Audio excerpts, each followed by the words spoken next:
Yes, Ananya.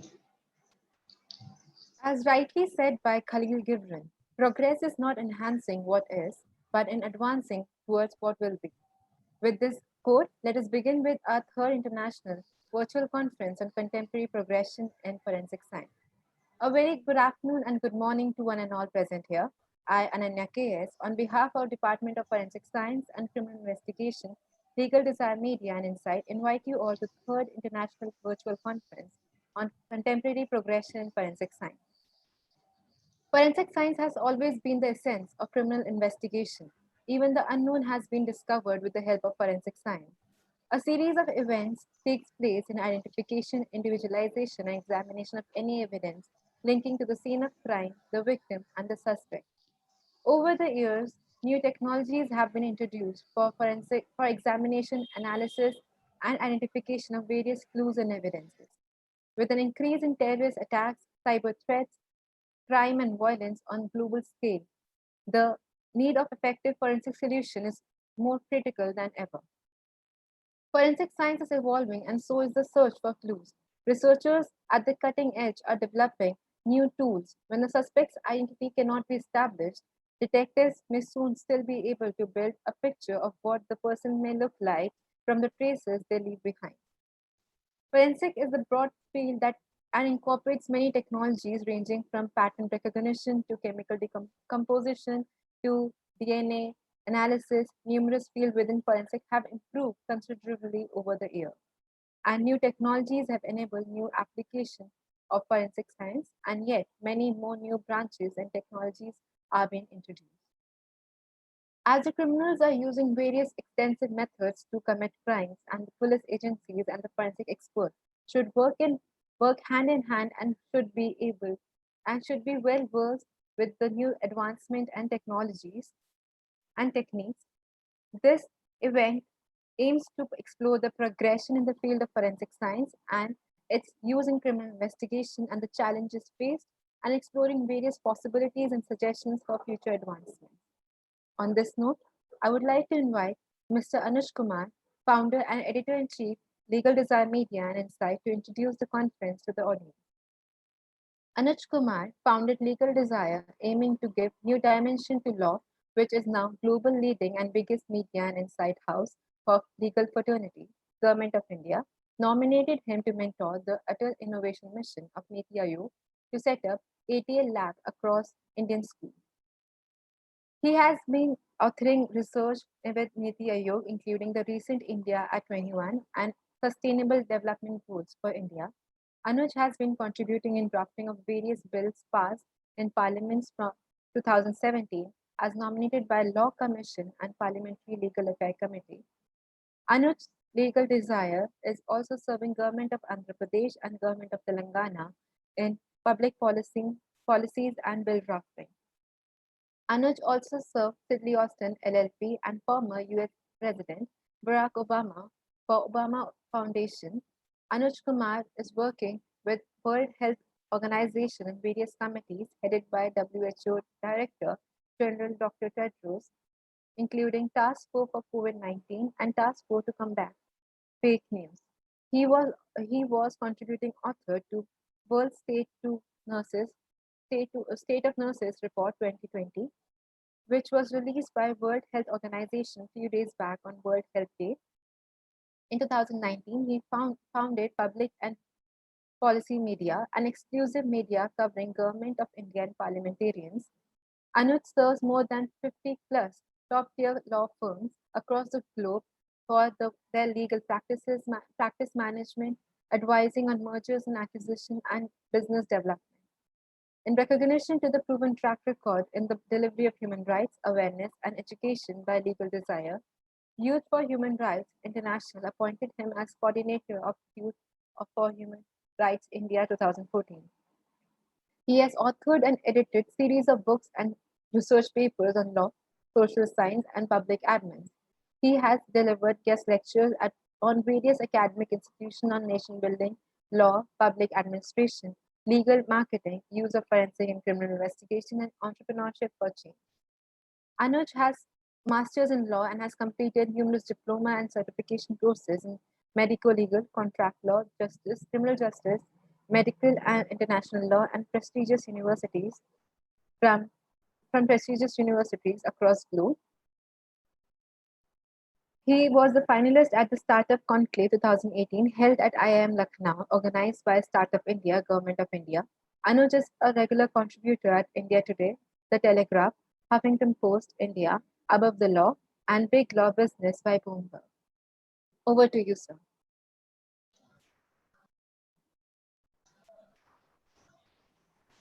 Thank you, Ananya, for the introduction. On behalf of Department of Forensic Science and Criminal Investigation, Legal Desire, I welcome you all to this third virtual conference. 3 years back, almost 3 years back, we started working in field of forensic science for collecting and conducting research with the sole purpose to make a roadmap for next generation criminal investigating system.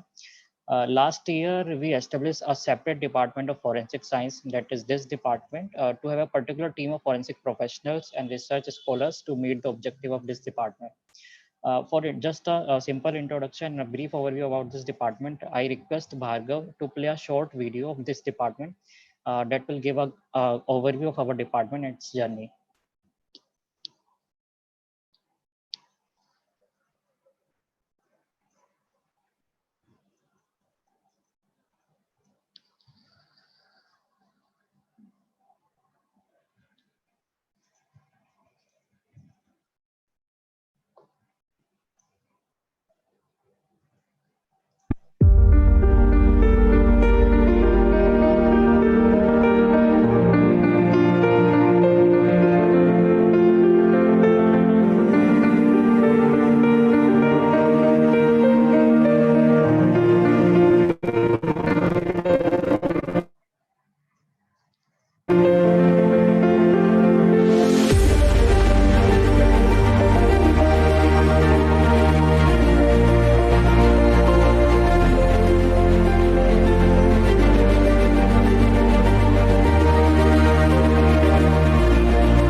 Thank you, Bhargav. So it was just a simple introduction and overview about our Department of Forensic Science, what all we have done in last 1 year. So we all know that the importance of forensic science is primarily associated with the crime and crime scene investigation. And what comes to your mind when you hear the word forensic investigator? So we start picturizing high-tech computers, UV lights, the crime scene tapes, and the criminal labs furnished with high-end equipment. Well, that is image that the modern day crimes have created as a forensic investigator. But when we look back at the history, so the forensic science started, the history of forensic science started days back, about thousands of years. So fingerprinting was one of the first applications, and Sir Edward Henry, commissioner, that was commissioner of Metropolitan Police of London, developed his own system in 1896 based on the reflection, the direction, flow pattern, and other characteristics of fingerprints. The Henry classification system becomes the standard for criminal fingerprinting techniques worldwide. Then in 1835, we have Scotland Yard's Henry Goddard becomes the first person to use physical analysis to connect a bullet to the murder weapon. And then blood examination become more precise in 1920s when American physician Calvin Goddard created the comparison microscope. to help determine which bullets came from which cell casing. And then in 1970s, a team of scientists at the Aerospace Corporation in California developed a method for detecting gunshot residue using scanning electron microscope. In 1836, a Scottish chemist named James Marsh developed a chemical test to detect arsenic, which was used during a murder trial. Nearly a century later, in 1930s, scientist Carl Landsteiner won the Nobel Prize for classifying human blood into various groups. His work paved the way for the future use of blood in criminal investigations that we use now. Other tests developed in the mid 1900s to analyze saliva, semen, and other body fluids, as well as to make blood tests more precise. So, with all the new forensic techniques emerging in the early 20th century, law enforcement discovered that it is needed, the forensic science is needed for the next generation criminal investigating system. And we also have, to that end, Edmund Locard, a professor at the University of Lyons, set up the first police criminal laboratory in France in 1910. For his pioneering work in forensic criminology, Locard became known as the Sherlock Holmes of France. By the close of 20th century, forensic scientists had a wealth of high-tech tools at their disposal for analyzing evidence from the polymerase chain reaction, PCR for DNA analysis, to digital fingerprinting techniques and computer capabilities. And then what we see that this is how forensic science is helping investigating authorities to trace the culprits and put them behind bars. In this century, we have seen new branches of forensic science coming up, like we have forensic accounting, we have entomology, to strengthen the present techniques and trace the criminal using modern techniques who are using to commit crime. So this conference is an initiative to discuss contemporary progression in forensic science. I hope the participants across the globe who are watching it live via YouTube or and other platforms find it insightful. I'm thankful to all our speakers who themselves needs no introduction and have spare time for addressing their respective sessions. Thank you, everyone. I rest my remarks now. Over to my colleague Ananya to start the conference proceeding. Thank you, sir. Our first speaker for the day is Mr. Mark Branchflower, Head of the Fingerprint Unit and Face Project Police, Forensic Data Management Subdirectorate, Interpol Leon, France. Mr. Branchflower joined New Scotland Yard Fingerprint Branch in England in 1984 as a trainee fingerprint officer, qualifying as fingerprint expert in 1989. And in 1990, he became a fingerprint officer with Interpol at its headquarters in Lyon, France. In his 30 years working with Interpol, he has participated in many Interpol European and international working groups on fingerprint standards, AFIS training, disaster victim identification, and DNA. Currently, as head of Fingerprint Unit and Face Project, his main duties are the organization of Interpol Fingerprint Face Services, managing the organization of meetings and conferences. Currently, Mr. Branchflower is involved in several new identification projects involving foreign terrorists, fighters, developing regional Interpol forensic teams and capacity, and developing data sharing of fingerprints and face data between Interpol member countries, increasing the sharing and storing by member countries, and making biometrics available to the frontline police service is vital to the organization's vision of making the world a safer place. It is an honor to have you with us, sir. Over to you, sir.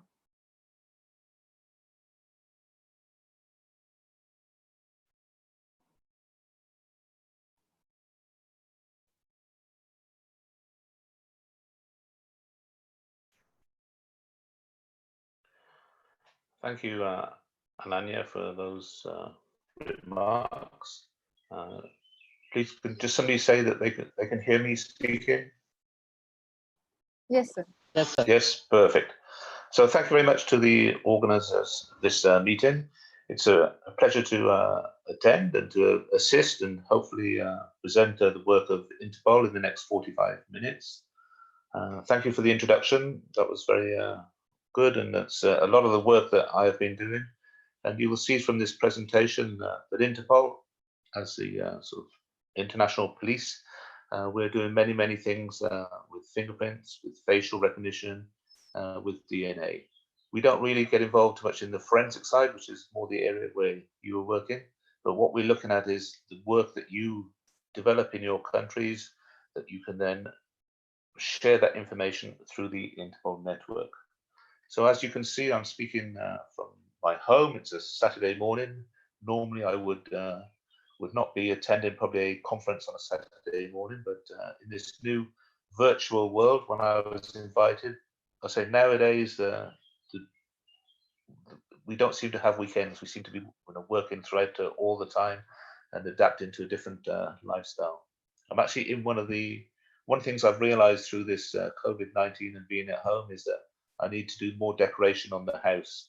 As you can see, I'm in one of my daughter's old bedrooms, and the colors are quite wild, and hopefully that will be something that I can get around to doing in the next few weeks. So again, thank you very much, and I'll get on now with the talk about the Interpol biometrics capabilities.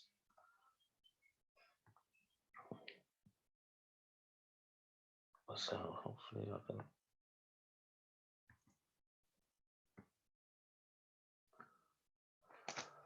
I cannot advance the.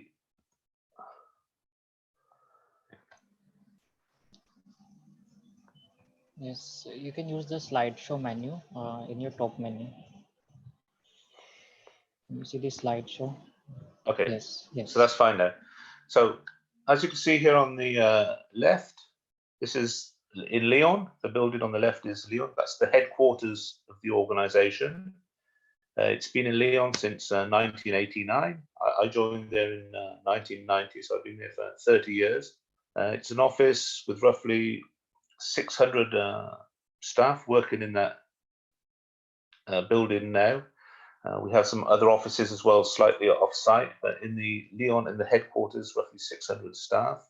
On the right is a new office that we opened several years ago now in Singapore, which is looking at future technologies. And that is currently staffed with about 150 to 200 people working there. So it's two main buildings that we have. We have other offices throughout the world. We call the regional bureaus. And also then in every member country, so we have 194 member countries, each one of those has an office called a National Central Bureau. And those are the responsibilities of the country. So obviously in India, the office is in New Delhi, and that is in some ways we see it as it's for us, the entry point into India for sharing information. And for yourselves as forensic experts, it's your office which will enable you to share data throughout the world if you wish to. And this is something that we actively encourage countries to share data. We see many countries, and I'm sure in India, you have very large databases of fingerprints. I'll speak mainly about biometrics, obviously DNA, face. You have many unsolved crimes, and what Interpol wants to do is to be an enabler for your country to solve crimes that maybe are committed in your country by nationals from other countries. So what we want to do is to give you access through a network which will enable you to share data. So that is the main sort of objective of what we're trying to do. It's a very big task. We only have a small workforce. I have currently 4 persons working in the facial recognition side and 5 persons working in the fingerprint side. And in another team next to ours, which is the DNA, they only have 3 persons. We're trying to build up, try to do much as we can, but obviously with human resources, there are limitations there. So we're using and developing technology to assist us to advance.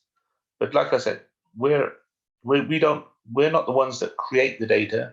We're more of a library. So we store the data and we share it and make it available to member countries. And what we want to do is to obviously arrest fugitives, international criminals. So that's the area we're working in. That's the main aim of the organization, really. And obviously, as I said, Singapore is now looking at high-tech, new sort of criminal methods. Cybercrime is obviously something that's developing more and more. So that is something that they have quite a few officers now working in the cybercrime area. We have people looking at you know, the misuse of drones, many sort of technologies that previously we were thinking are good ways of communicating, but obviously criminals take advantage and profit from these things. So as I said, our vision, connecting police for a safer world.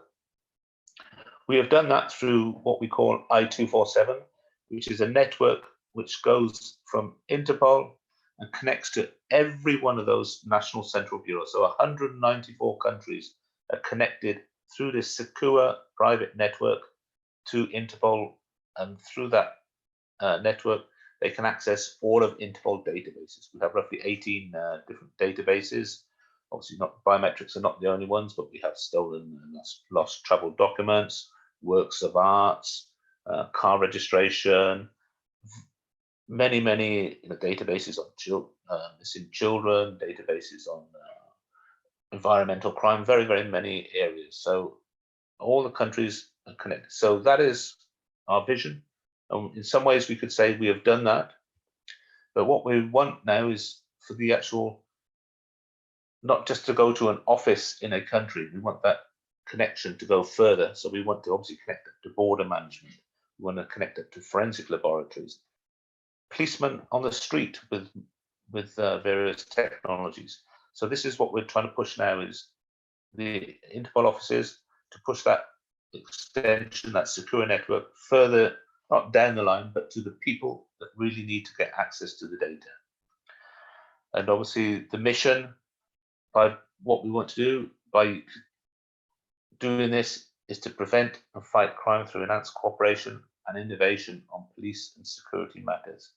So again, with the new office that we opened in Singapore, that is really looking towards innovation. They have various units there that are just, you know, really trying to sort of, not far thinking of what new trends may be coming along, and try to sort of find ways of combating this before it becomes a major issue.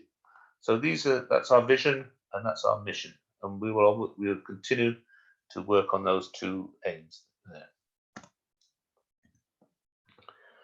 What do we do? I would say, as I said, we do many things, but the bread and butter, the main thing for Interpol, is what we call the Interpol Red Notice. And what that is it enables countries around the world who are looking for fugitives, very active criminals, to enable them to put that information into the Interpol network, and then Interpol will disseminate it to all the other member countries. A typical case is a crime could be committed in a country. The person takes a plane or leaves the country, or they're not too sure where the person has gone. That red notice is issued, and then again, it's made available within a day at least now. There was a time when we could do it instantaneously. However, we've had to hold back slightly on there now due to legal restrictions where the notice has to be verified by a team in the organization before we can actually now put it out to all the other member countries. But again, it's still a very quick tool, and that is really the main tool that we're talking about, and that is used on a daily basis. We see basically every day a fugitive is picked up somewhere around the world based on that Interpol Red Notice. And what we push for in the biometrics area is that to make it of value, you can see on this slide here, there's the different color notices, but I was saying the red one there, is that we want to get the face image of the person on there. We want to get the fingerprints of the person on there, and also the DNA if available. We see, especially in the last sort of year or two, a tendency, which I find quite sad, but it's just the way things are, I think. But facial recognition is now taking a very major sort of importance in identifying persons. And we're seeing now quite a lot of these notices just with a photograph maybe of the person. But what we're saying is that, yes, the photo can help, and I will talk later. We've made many identifications, potential candidates, we call them, through facial recognition. But really, if you want to identify a person, if you've got the face, the finger, and the DNA, that just makes it so much easier to really confirm that you have the right person. We know fingerprints are very, very efficient, face, DNA, but bringing them all together, that's what really makes security a benefit for us, when we can really work with member countries to then find out, the DNA, maybe we can find crime scene information quite often. Fingerprints, we can identify the person. So it's bringing it all together to really create a package for the person. And that is an area where we're really pushing. I think at the moment there's in excess of about 50,000 red notices that are valid. We obviously, as you can see here, we have the yellow, the blue, the black. There's various other countries, purple one, which gives information on ways of trafficking, maybe drugs, trafficking wildlife, and this sort of thing. The blue is to find out information on person. So the red one is really the one that we want to push countries to use for maybe a border management, because the red is usually one which actually has behind it a arrest warrant and an extradition agreement as well. So that is the one where we can see is most active. And the yellow on the left there, that's for missing persons. Missing persons is, we have to be quite delicate there, because obviously it's not a crime to be a missing person. So we can't just stop people, but it is something that we want to work on. But again, missing persons, unfortunately, we get then onto the right side, you can see the black notice, which is deceased persons. And those are the two that we tend to match up occasionally. And that is another project we have, is to hopefully one day to push countries. As I travel around the world, I discuss with many people, there's so many, all countries have so many unidentified deceased. What we would like to do is to create a central repository of unknown deceased, and try to obviously match up with missing persons as well, to try to clear up those databases in some ways. But it's something that we're working on. We have a project planned for that in the future. One thing that's important to know is, as I mentioned, the data we have is not, it's not Interpol creating that data. It's data that's coming from the member countries. So the member country retains full control over that data. They put it into the system. We handle it and maintain it. They can put on restrictions, so they could say, I want this data there, but I don't want it to share it with this country, this country, this country. They manage that data. We manage it for them, but they tell us how it wants to be managed. We have an initial retention period of roughly 5 years, and then we review to see whether we keep that data going further. However, if the country, quite often say in the case of a fugitive, they will put the information in, and then maybe the fugitive is picked up a few days later. There's no need to keep that information active, available, so they can actually cancel that, and it'll then be removed from the databases. But the initial process is roughly 5 years, and then we review with the countries to see whether they want to extend that data. And as I mentioned, the country decides who you want that information to be shared with, who can access it. So that is something that we really, we try not to have too many restrictions. That's where you get the best chance of identifying your criminal, or identifying your crime scene stain. Could be a DNA profile, it could be a finger mark, could be something like a facial image, a suspect, where you don't know who that person is. And as we know, criminals do travel. In fact, criminals probably travel more than non-criminals. It's I always take the case of myself. If I want to travel for work, I have to get the authority of several people. Criminals, they don't have to get that authority quite often. They can just go out, buy the ticket, and off they go. So they can actually move a lot quicker, usually, than police can. But well, as we say, so the important thing is that the data you share with Interpol, you retain responsibility of it, we manage it, but the aim is to make it available as best we can. So as I mentioned, there's a few acronyms on here, but NCB is our National Central Bureau, law enforcement agencies. they're all connected to this I247 network, which is this secure link, and that then gives them access to the various databases. And as you can see in the forensic side here, we have the facial recognition, the DNA, the AFIS, and the IARMS, IBIN. So it's a tracing system for cartridges, for bullets. We have a tracing system for firearms as well. So any of these Interpol offices can access these databases. ISIS is our criminal information system.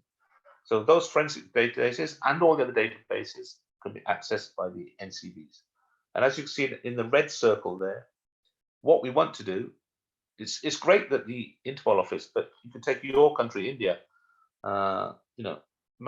enormous country. The office is in New Delhi. You've got so many different regions, and that's what we're trying to do. We want that office there to open it up so that the whole part of the whole country can be involved in accessing this data, reviewing it, sharing data into the system as well. So we want to see it, and I think I mentioned this earlier, forensic societies. We're quite often seeing that we can take the Interpol office in one country. They don't really have direct access to the DNA database, the fingerprint database, or the face. What we want is the actual data to come from the forensic societies, from the forensic databases, with the control of the NCBs. And so we work, with several countries. So one country in particular, the Interpol office. So we receive every day large updates of fingerprint images, and obviously not everything is going to make a hit. It's going to be, the majority of work is no hit. So we're sending back obviously no hit, so it's to the office sharing the data. But as soon as there's a hit, that's when we inform the NCB, and that's when the NCB needs to be reactive. They're not interested in 10,000 searches going through and there was 9,900 no hits. They're interested in the hits. Then they can discuss with the other countries about what they're going to do with that information. So that is what we want to see. Sometimes the NCBs, they want to hold on to, they see it as they're powerful by having that access to these databases. But we try to say to them, yes, you are powerful, but if you actually share it and make it available to, you become even more powerful. Rather than having just a few people having access to this, you could have hundreds, thousands of people having access. That's when we start making hits and making very useful identifications for member countries. So you may get the impression that we've got these enormous data sets. No, we don't have enormous data sets. These are slightly out of date, these figures. They should be a little bit higher in the sort of 240, 250, that sort of 1,000 fingerprints and 250,000 DNA profiles. When you look at the number of fingerprints, number of DNA profiles around the world, it's a very small minority. But here we're really targeting international criminals. We're not just this minor. These are people that you would not want really living in your country. These are people that you would not like to be on a plane with. You would not like to be on a train with. These are people that the very, very serious offenders around the world. So we obviously believe that these numbers should be higher. They should be certainly approaching millions, several million, and very active as well. They need to be changing all the time as persons are searched for, identified, then removed. So those are the sort of numbers that we have. You can see when it says MC, that's the number of member countries that use those databases. So you can see the main one, and I think that's sort of like a historic reason. I think around the world, every country will have in some form a national fingerprint database, either manually stored or digitally stored. So I think that's why we see many member countries using DNA, obviously a newer technology, in some ways a more expensive technology. So less countries are using that technology, which is a shame. But again, we have a team there, the DNA, that are trying to assist member countries develop that technology. They now actually have the system where we have a database that they're able to now to provide to member countries, which actually enables countries to start matching their own profiles. And the new biometric on the block is the facial recognition. That's only been going since 2016 with us. And again, small data set, 80,000. We could have a very much higher data set now of images, but the problem there is quality of data, and I will show later in a few slides. It really is an issue at the moment with facial recognition. Unfortunately, I think lots of people see these TV programs where they can take a 2 or 3 pixel image and create a lovely face of somebody. No, that is far away. We are seeing an increase in the quality, but it really needs to develop more and more. But again, already this is out of date. We're nearly at 1,000 identifications now in that 4 years. So again, these are the databases. We're working obviously fingerprints. We use ANSI NIST. We now have an XML standard for data exchange, and basically all the countries with AFIS technology should be able to exchange digital images with us, no issues at all. And also we have what we call AFIS Gateway. We have the DNA Gateway, which gives access directly to those databases. And that is becoming used more and more now by member countries. And as we're going forward, we're developing new services for that. So I'm saying all this, I'm saying it's very difficult on this forum here. Usually we speak mainly to delegates and they have access to the Interpol office and that, but what we need is, and I think this is quite an interesting forum as well, because I think there's a lot of forensic persons listening in. And as I said, the Interpol office, it's your Interpol office. It's not mine. And this is the thing. Some people say, "Oh, we should have more data," and I'm saying, "Yeah, but it's the responsibility of the NCBs." And then quite often it's because the people in the countries don't know that we have these possibilities of exchanging so much data.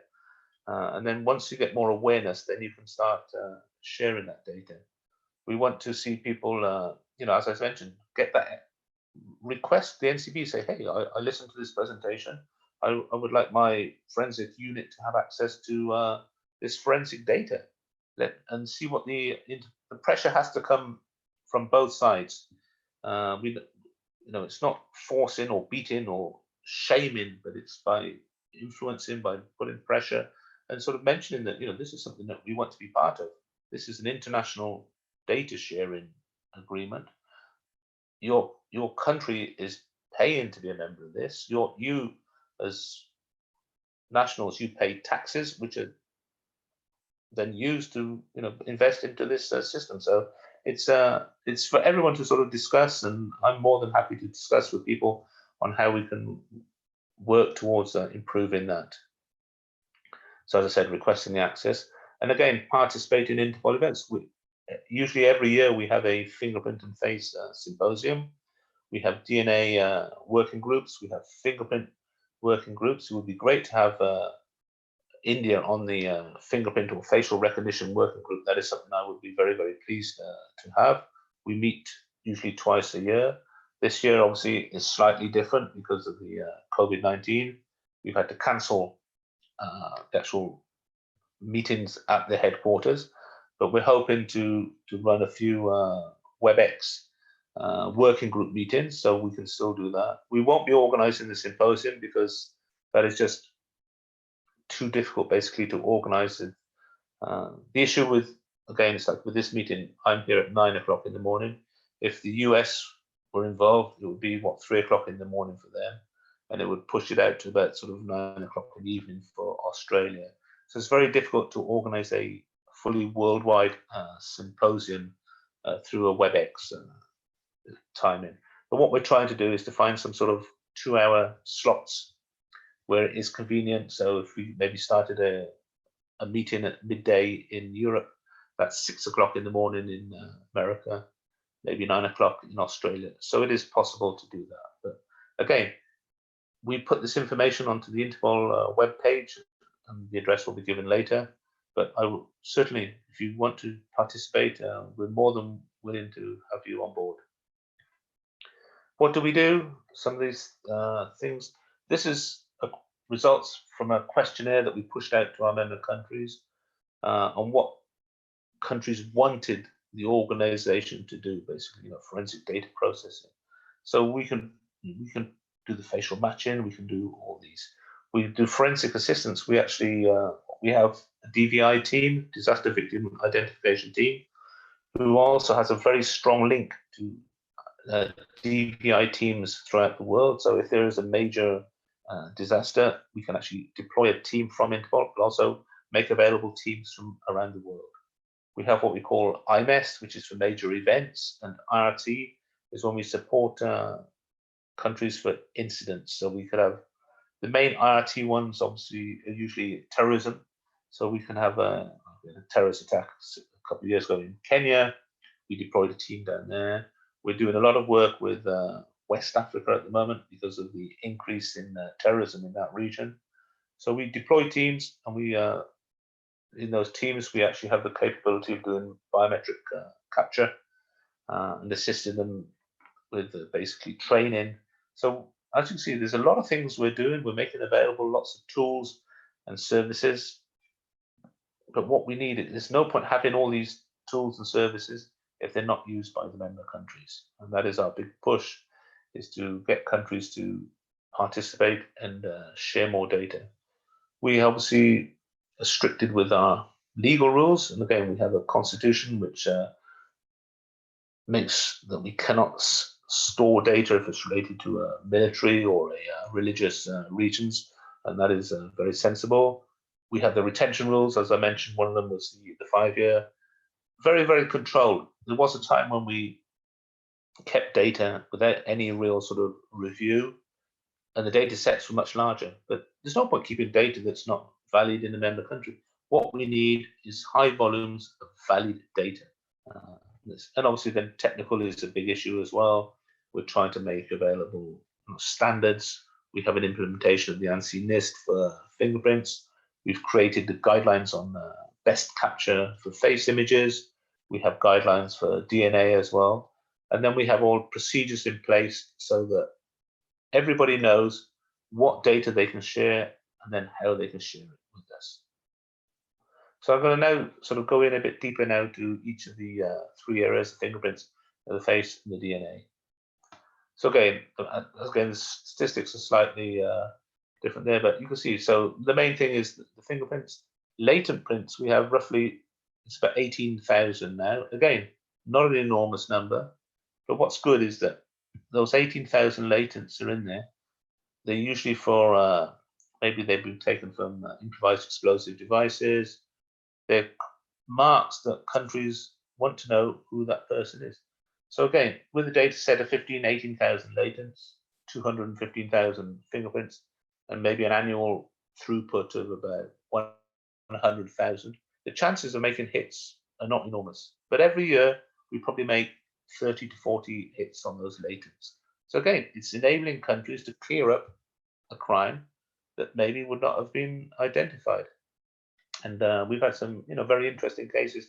Unfortunately, I'm not going to have time today to go into them, but some very, very interesting cases. And what we have is this gateway, which is the possibility for a police officer on the street or people with I-247 access, wherever they are in the world, to be able to send a NIST compliant fingerprint file to be searched. And basically, they get back within a no hit can be done within 30 seconds roughly. It's a semi-automated process. The only part where the human gets involved is if it's a possible identification or it's a quality issue. And that is something that is slightly blocking the use of it at the moment because we don't work 24/7 in the office. So you could maybe do a search on a Friday evening and not get a result back. It doesn't mean it's a not hit, it's just blocked and it's not been processed by a fingerprint officer until Monday morning. But again, we're seeing an uptake in that, and we've got countries now, 68 countries use that. Many of them are using it on a daily basis. And again, we're getting great results where a person is in custody, fingerprints are sent in. Yeah, the person that you have in custody is actually wanted by this country for a murder. Fantastic results. And as I don't know if I mentioned it, but it's free to use. These services are there. You've paid your Interpol office through your taxes. what you need now is to have access to it, and then you can start pushing the data in. This slide just shows, in some ways, it's a bit of a shame, but 80% of the data we have comes from Europe. In the fingerprints now, of that 80%, roughly 40% is from one country. But what is interesting is that that country does not send their own nationals. All the persons that they send that have committed crimes are third country nationals. So again, that's a relevant data set. And you can see where India comes into the Asia Pacific region. Only 31 countries there have submitted fingerprints, which sounds good. But of that 31, you can see that there's only 3% of the data comes from that region. So we're looking at what, 6,000, 7,000 fingerprints, something like that, from the whole of Asia Pacific, 31 countries, and 73% of it comes from one country. So there is a big possibility there for the country to increase. This just there should be animation on this, but it's okay, we'll go through. Shows how the system works. So basically, all member countries connect up to this secure network. They send the fingerprint request into the AFIS gateway, goes to the fingerprint system. If it's a no-hit, a message goes directly back to the country saying no person is known in your system. If it's a hit, then it goes to an fingerprint expert to be validated. Person will validate it if it is the hit. Then it goes back to our criminal information system, verifies that the countries are allowed to receive that information. If everything is fine, it will then send a reply back to both countries. So the country that's just done the search and the country that put this information in originally. And again, this is something that is working very, very well, but it needs improvement, and we are working, continuing to develop that. The ways that countries can connect to these gateways, the standard way is basically through the web form, where all the Interpol offices have access to this I247 network, and then they can organize it. Email, it's possible to send as well. And what's good with the email is you don't actually have to have connection to the I247. It has to be authorized by the security officer in the Interpol office, but it is possible to send an email request through. And obviously where we want to develop is web services, business-to-business solutions. Unfortunately, the issue with that is obviously there's investment needed on the side of the country. Quite often the countries do not have the finances to develop those web services. Again, we're working with various projects to try to improve that, because we have to have a convenient way for the countries to communicate with us. We have to provide that to the countries. So that is something that we're working on, but certainly the web form is the one used mainly, but web services are the way we need to go in the future. For the DNA unit, you can see a similar sort of slide. So that 71% is reference. And again, a very large percent of this will be coming from Europe. But what's interesting with this slide is to show 28% are crime scene. So a much larger data set of unknown traces from crime scenes compared to the fingerprints, which is at sort of in the 7%, 28% with the DNA. So that is something that is slightly different, and again, is a very good way. And here we see the Interpol DNA database is connected to all the member countries. And actually, they have the possibility through the DNA, which is very good, and it's something that we want to put with the fingerprints as well. It enables countries to ping into the database, but also then to share it with other member countries around the world as well. So that is something good. And again, instant hit, no hit, which is again an improvement on what the fingerprints does the instant no hit, but we can't do the instant hit due to the verification by the fingerprint expert. We are developing to keep that in the new, what we call in the hub, but also to have the capability of enabling a non-verified potential match to go back to the member countries. And where we would like to see that is if it's the actual laboratory sending in the fingerprint request. They have the expertise to make that fingerprint identification. So we don't need to do the fingerprint verification ourselves. The countries can do it. And whatever, even at the moment, when we do have a fingerprint expert making that verification, all member countries are obviously should be verifying them themselves to make sure that that verification is true. I certainly wouldn't want to take just a word of somebody else that it's a verification. Everybody should verify it to make sure that they have the correct identification. And again, DNA, slightly more, it's not so much complex, but there's more sort of legal thoughts and the restrictions around the sharing of data. So a proposition that they've put forward, and unfortunately it hasn't been taken up at the moment, but it's still they're hoping to do this, is to actually enable countries to come to Interpol maybe, or to online somehow, upload each country's data, match it, get the results back, and then work out what they want to do with those results. That would be a great, I said we could do this with fingerprints as well. It's more time consuming for the fingerprints because you're talking of images, larger sort of, with the DNA, they can do it very, very quickly, and it enables countries to, in some ways, share data without actually giving it away to, because that is something, sharing data is great, but it has to be managed correctly. And the issue also comes is once you share something, you've lost control over what you've shared. You can hope that the country that will take the responsibility, and that is something that obviously with Interpol as well, we have rules, and we certainly don't want to see countries that just downloading data, storing it, keeping it. So we have to put in place where countries can actually access the data, but then when we remove it, they remove it at the same time as well. But again, this avoids that issue where you know that you come with your data to this secure platform with another country, you do the match, and then all the traces are destroyed afterwards. Facial recognition is as I said, the new sort of biometric that we're working with, and is really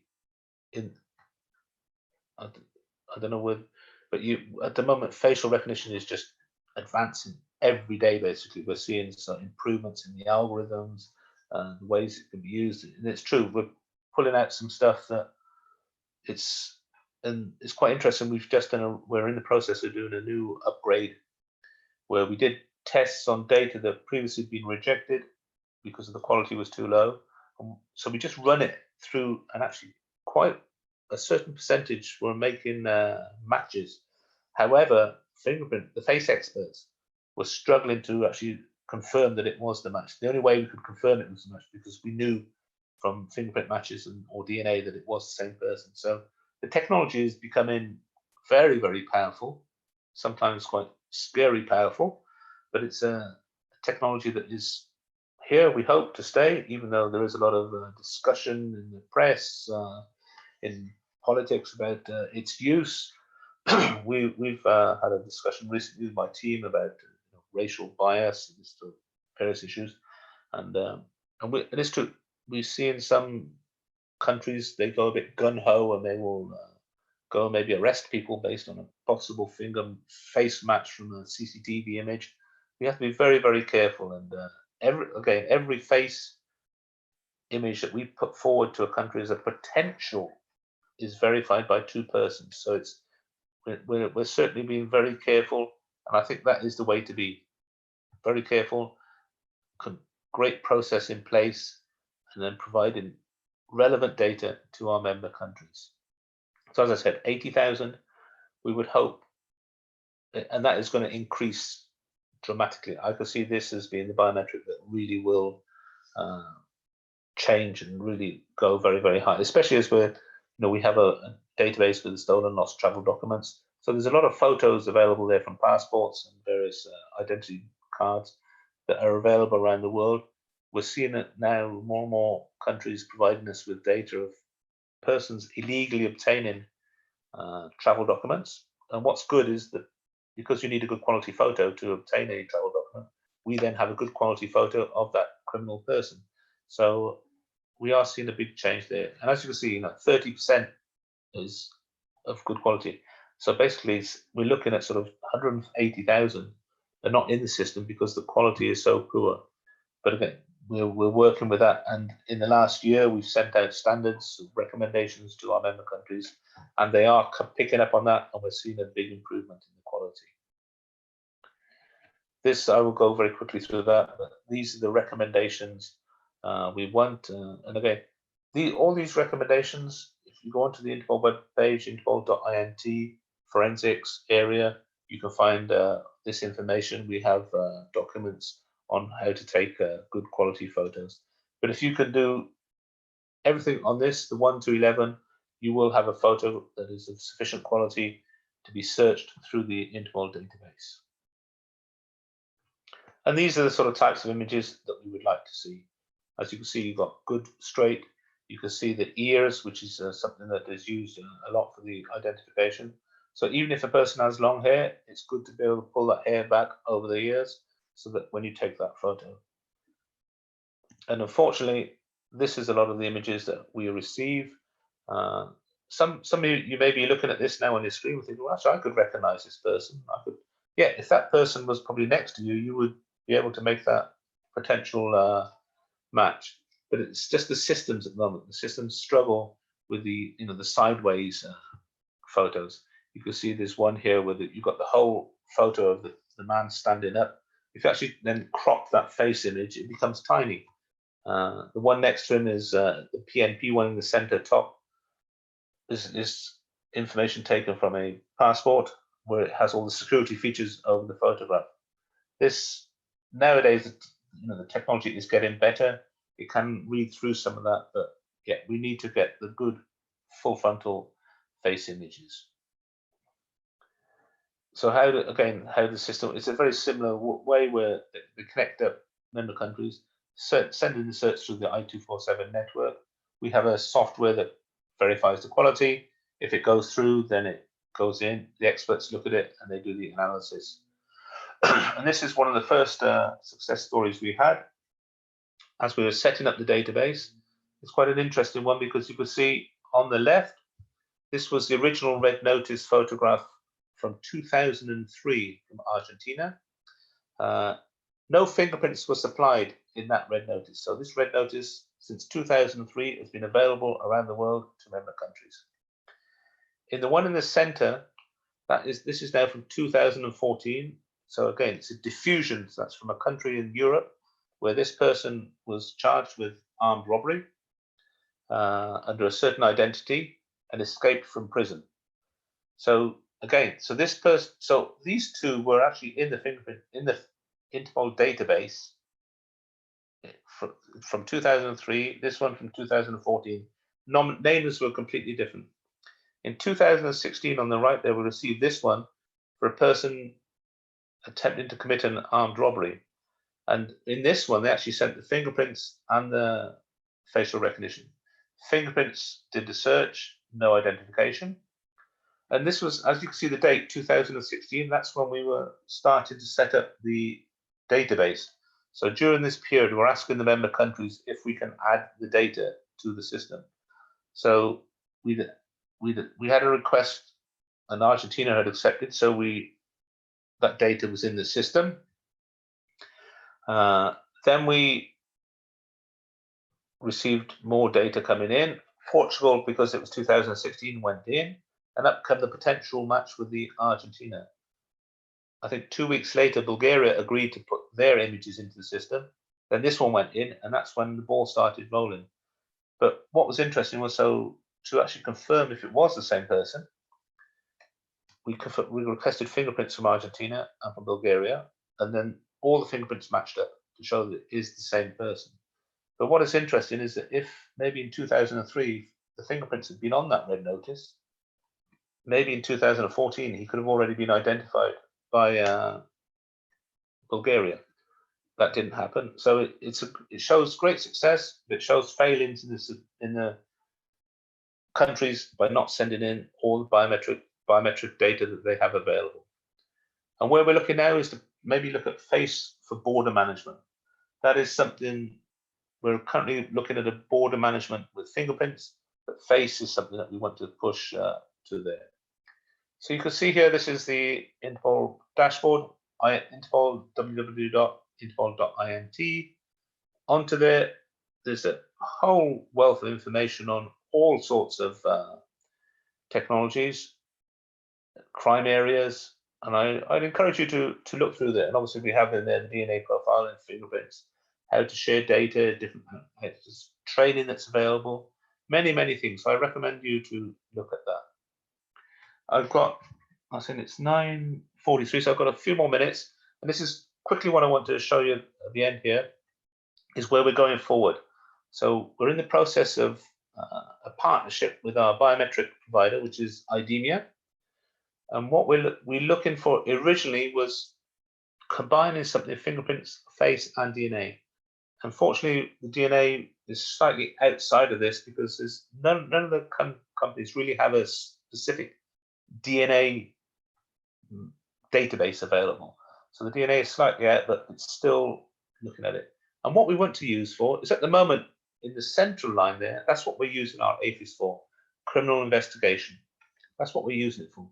But what we want is a much more powerful capability with fingerprint and face, where we can actually then use it for frontline border control operations, and also a way of using it for something that's developing more now is criminal analysis. So we want to be able to use this technology for more areas, rather than just saying, yep, this person is the same as this person, or this mark corresponds to this person. The biometrics frontline at border, we've been very good to get a budget and an allocation to work on that for the next 5 years. And we will be starting with a couple of pilot studies. One, we will take a small airport where we will do the fingerprint check of persons. And the other one will be a frontline policing service that has roughly 1,000 mobile devices deployed, where they will be able to, when they're doing their search against their national database, at the same time, they will ping into the Interpol database as well. So that will be running early next year. And what we want to do is obviously, and I'll get to, this is the slide I want to show you. Currently, I'm afraid I haven't got the, I didn't put it. I'll leave it as it is because I don't, it's not long to go. Basically, today, if you want to come into the Interpol, you have to come through what we call the DNA gateway or the fingerprint gateway. Then we would have to normally create a face database, face gateway as well. Instead of that, what we want to create, and what you can see here in green, is the biometric hub. So we will create this layer, which is a one-stop shop. So the member countries will be able to push their information and it will come through that hub. And the hub then, because will then interact with the various biometric databases, and will do all the management of the replies, messaging, and this sort of thing, which currently my staff in the fingerprint and face, they spend probably 20% of their time deciding, can I send this information back to this country? No, that all needs to be automated, and this is what we're doing in the biometric hub. And then the facial AFIS DNA just matches, take that away, so that those, we can actually switch them in and switch them out if we needed to change them. But the hub is the real important part that we're working on at the moment. We're finalizing the specification for that in the next few weeks. And again, so that will be start working towards the end of this year with a go live mid 2021. And what the change that we're going to see with this is the allowing the mobile applications to come in, and also the possibility of pushing to other member countries for a larger database sharing. And that is something obviously we've got to work on. There's going to be lots of agreements with member countries if they will allow us to share that data, or if they are willing to take in data from Interpol. But it's something that we see that there are certain countries are requesting it, certain countries are available to do that. So I think we need to work with that. Some countries will not allow it at all. There's no way they can enable an agency to access their database, but there is ways where they can actually have secure firewalls. They can maybe have sub data sets, lots of ways we can work. But really we want to see, and this is sort of where we want to see. So as I said, it's all about exchanging data. If people don't exchange data, then there's no need for Interpol to exist. And I'm not saying that just to keep my job, but it's, because I was saying in the 30 years I've been there, I've seen so many great success from using this international data sharing. It really is something that needs to be used more and more and more. And as I said, we try to promote as best we can. I'm hoping from this presentation today that people in India or maybe around the world as well, because it's not just India, will be thinking, well, I hadn't thought about that, and will hopefully reach out either to me or to the Interpol office to say, hey, this is something that we should be doing. We need to improve the quality. And that is, again, just by working continually with the member countries. Quite often, as I mentioned, our contact is the Interpol office. They're not fingerprint experts. They're not face experts. They're not DNA experts. Sometimes, as I showed some of those images before, you look at it on the screen, you think, yeah, that's okay, I can recognize that. This photograph here, you could say I could recognize that person. No, but we need them to know the actual, pixels. We need to know the information that they need. Fingerprints is pretty good now. DNA is pretty good as well. But face is the one that really needs that. But we need to improve the quality. And we need to be quicker as well. We can, border management can't wait for a 48-hour reply from Interpol. Border management, that reply has got to be back within a few seconds, milliseconds. It's got to be back. So these are the areas we've got to work for. So we're actually, doing a complete change of our approach on biometrics. And we have to do that because this is what is wanted by the member countries. There was a time when, 30 years I've been at the organization, we were probably, maybe it took 3 months to get a result back sometimes because it went through different areas, things like that. It was sent by post. Then we bring in these gateways and things like that. You think, wow, this is great. We're giving back a reply now within a minute. But again, a minute can be too long, especially border management. It's got to be seconds. Police officer on the street, yeah, 1 minute is okay. That is possible that they get result back within a minute. They've got someone that is a suspect. They're discussing, talking with the person. They're going to be talking for a few minutes. So yeah, 1 minute is sufficient. And obviously what we're hoping is that we're going to get this, more data, better quality, more identifications. And that's what it's all about. It's all about sharing data to identify that person, solve that crime. Maybe that missing person, find that missing person. Some people are missing, they're abducted. Wow, isn't it fantastic that we can return that person back to their family members? And it's by having this possibility of sharing biometrics to border management, we will see that, I believe, and more fugitives will be arrested. So with that, I think I'm happy there within my time. I don't know how we're going to go forward now, whether there's a possibility of questions to me, but if there's not, then you've got my, sorry, no, I haven't put, because I don't usually give my email address, but through the organization, I'm sure you can look me up. I know Mark Branchflower, so it's m.branchflower@interpol.int. You're able to send me a request. I would be more than happy to reply to you. I'm just looking at my phone to see if I have time in there, and I've just seen about 3 or 4 different requests for LinkedIn. So obviously people are listening. Thank you very much. I look forward to discussing more in the future. I wish you all the best today for the the rest of the presentations that you have. Have a great conference, and I look forward to hearing more from you in the future. Thank you very much. Thank you so much, sir, for such an insightful session. You covered all the major aspects of working of Interpol, its work in biometrics and identification of international criminals with the help of fingerprints, DNA, and facial recognition. You discussed various interesting case studies with us. Your expertise in this field has helped us learn and gain new knowledge about Interpol. Thank you, sir, for sparing your valuable time with us. Thank you. Pleasure. Thank you very much. Our next speaker for the first session of our conference is Dr. Priyanka Kacker. Dr. Priyanka Kacker is Senior Assistant Professor at the Institute of Behavioural Sciences of Gujarat Forensic Science University, Gandhinagar, since 2013. She is teaching and carrying out research in neuropsychology and forensic psychology. Currently, her ongoing ICSSR funded research project is on developing a neurosignature system based profile of victims of domestic violence.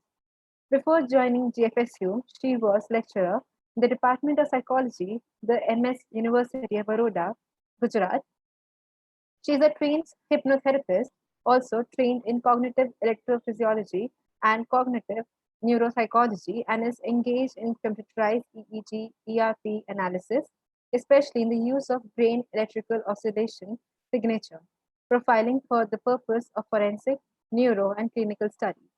She has been also engaged in computerized cognitive training of children and others who need cognitive and behavioral rehabilitation, especially children with juvenile problems, microexpression linked to deception and early detection, intervention and rehabilitation of juvenile and dementia are also part of the ongoing study and research interest.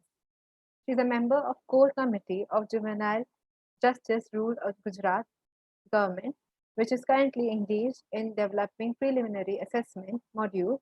She has 83 research and other presentations in national and international conferences and 58 research publications in above areas.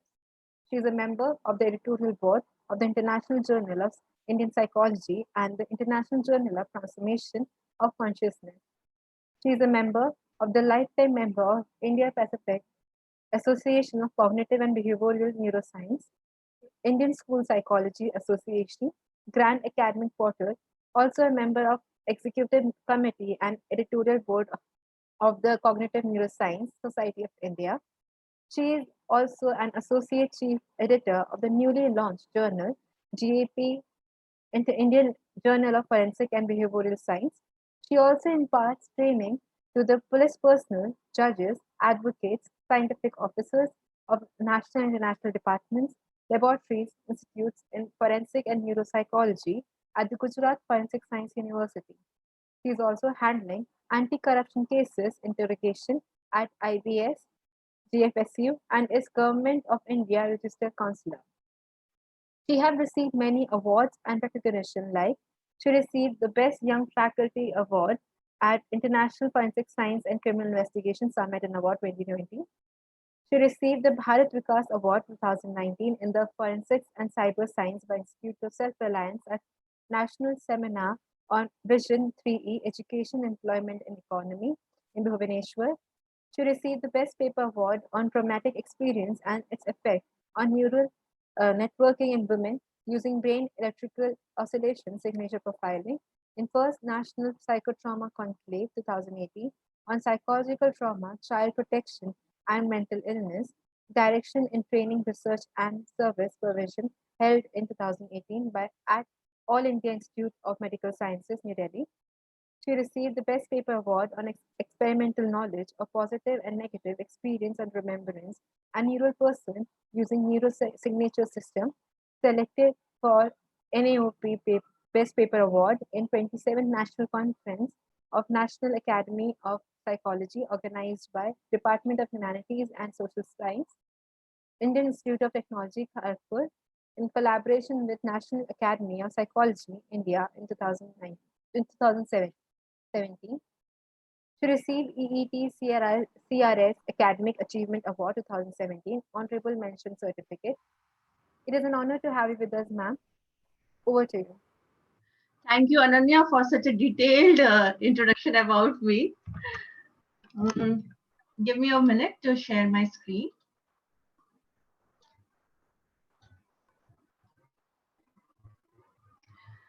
So thank you, Ananya and Team Legal Desire. It was a privilege to listen to Mr. Mark about forensics, and it is my pleasure to talk about the much discussed topic apart from COVID-19 and Corona, that is psychological autopsy.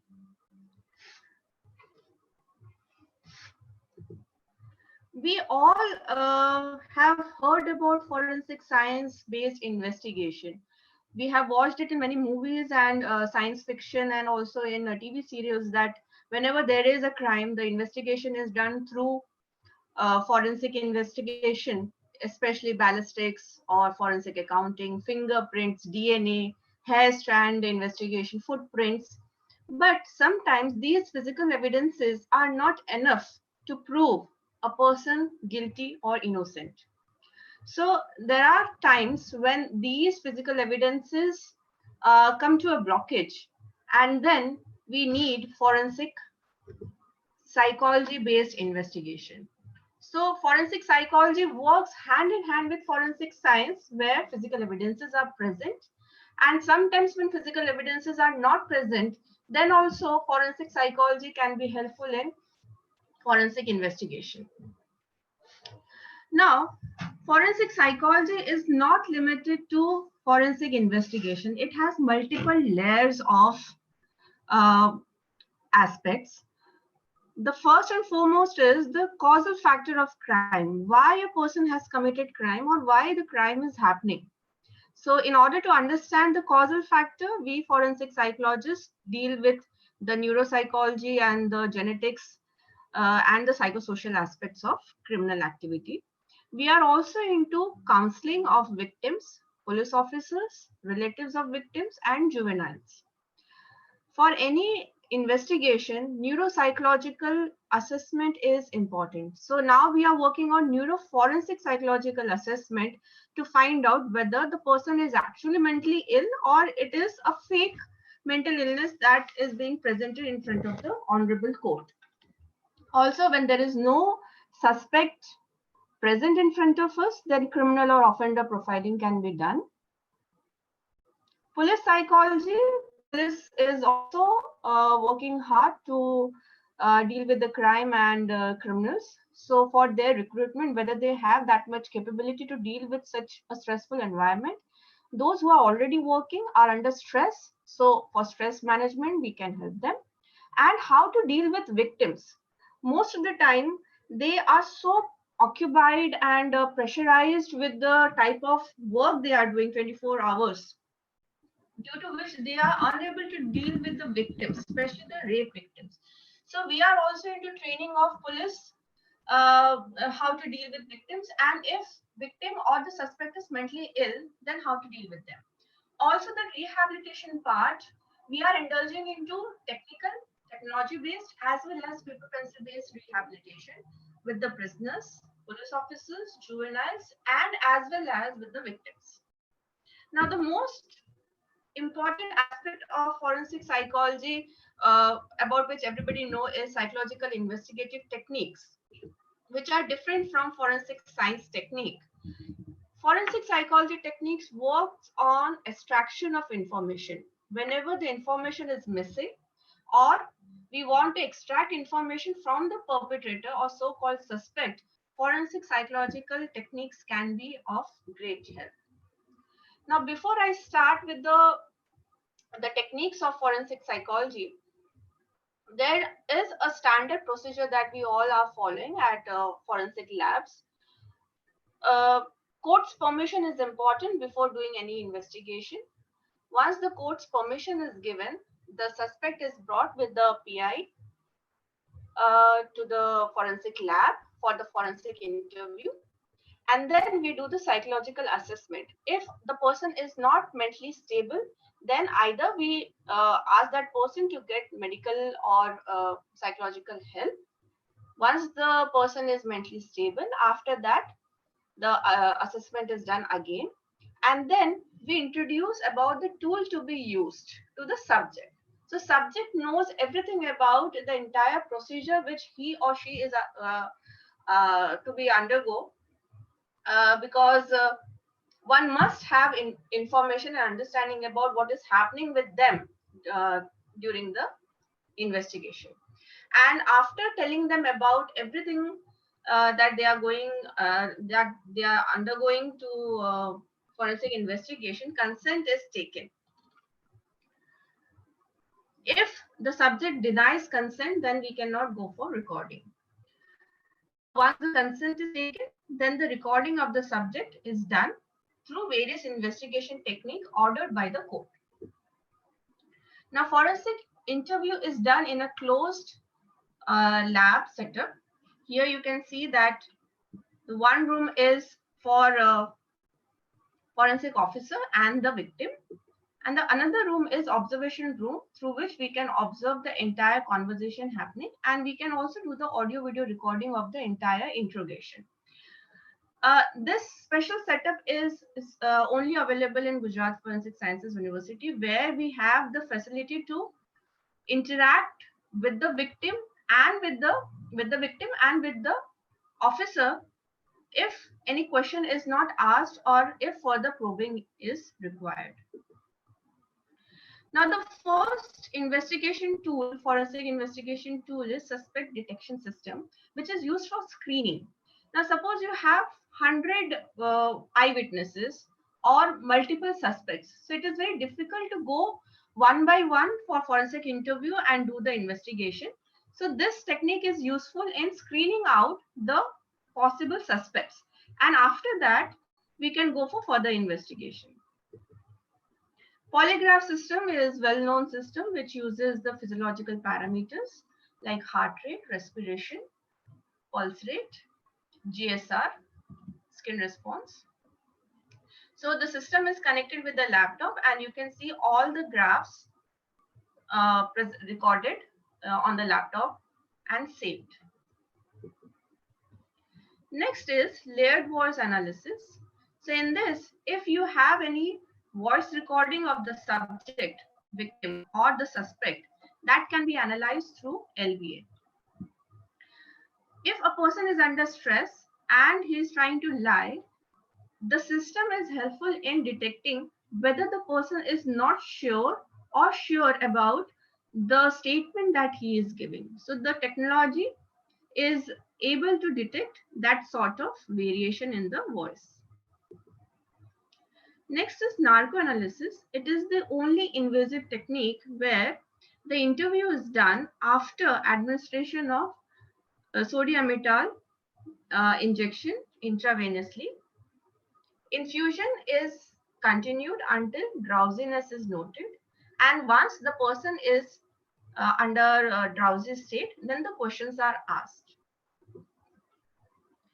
Forensic hypnosis is like narcoanalysis, but the difference is in narcoanalysis you are injecting drug. However, in forensic hypnosis, no such injection of drug is done. So that is why it is much more safe, and it is also acceptable by American Psychological Association in 2006. It is mostly used on eyewitnesses and victims to improve their confidence and to retrieve forgotten memories or repressed memories related to the crime scene. Next is brain fingerprinting, also known as ERP P300 or brain mapping.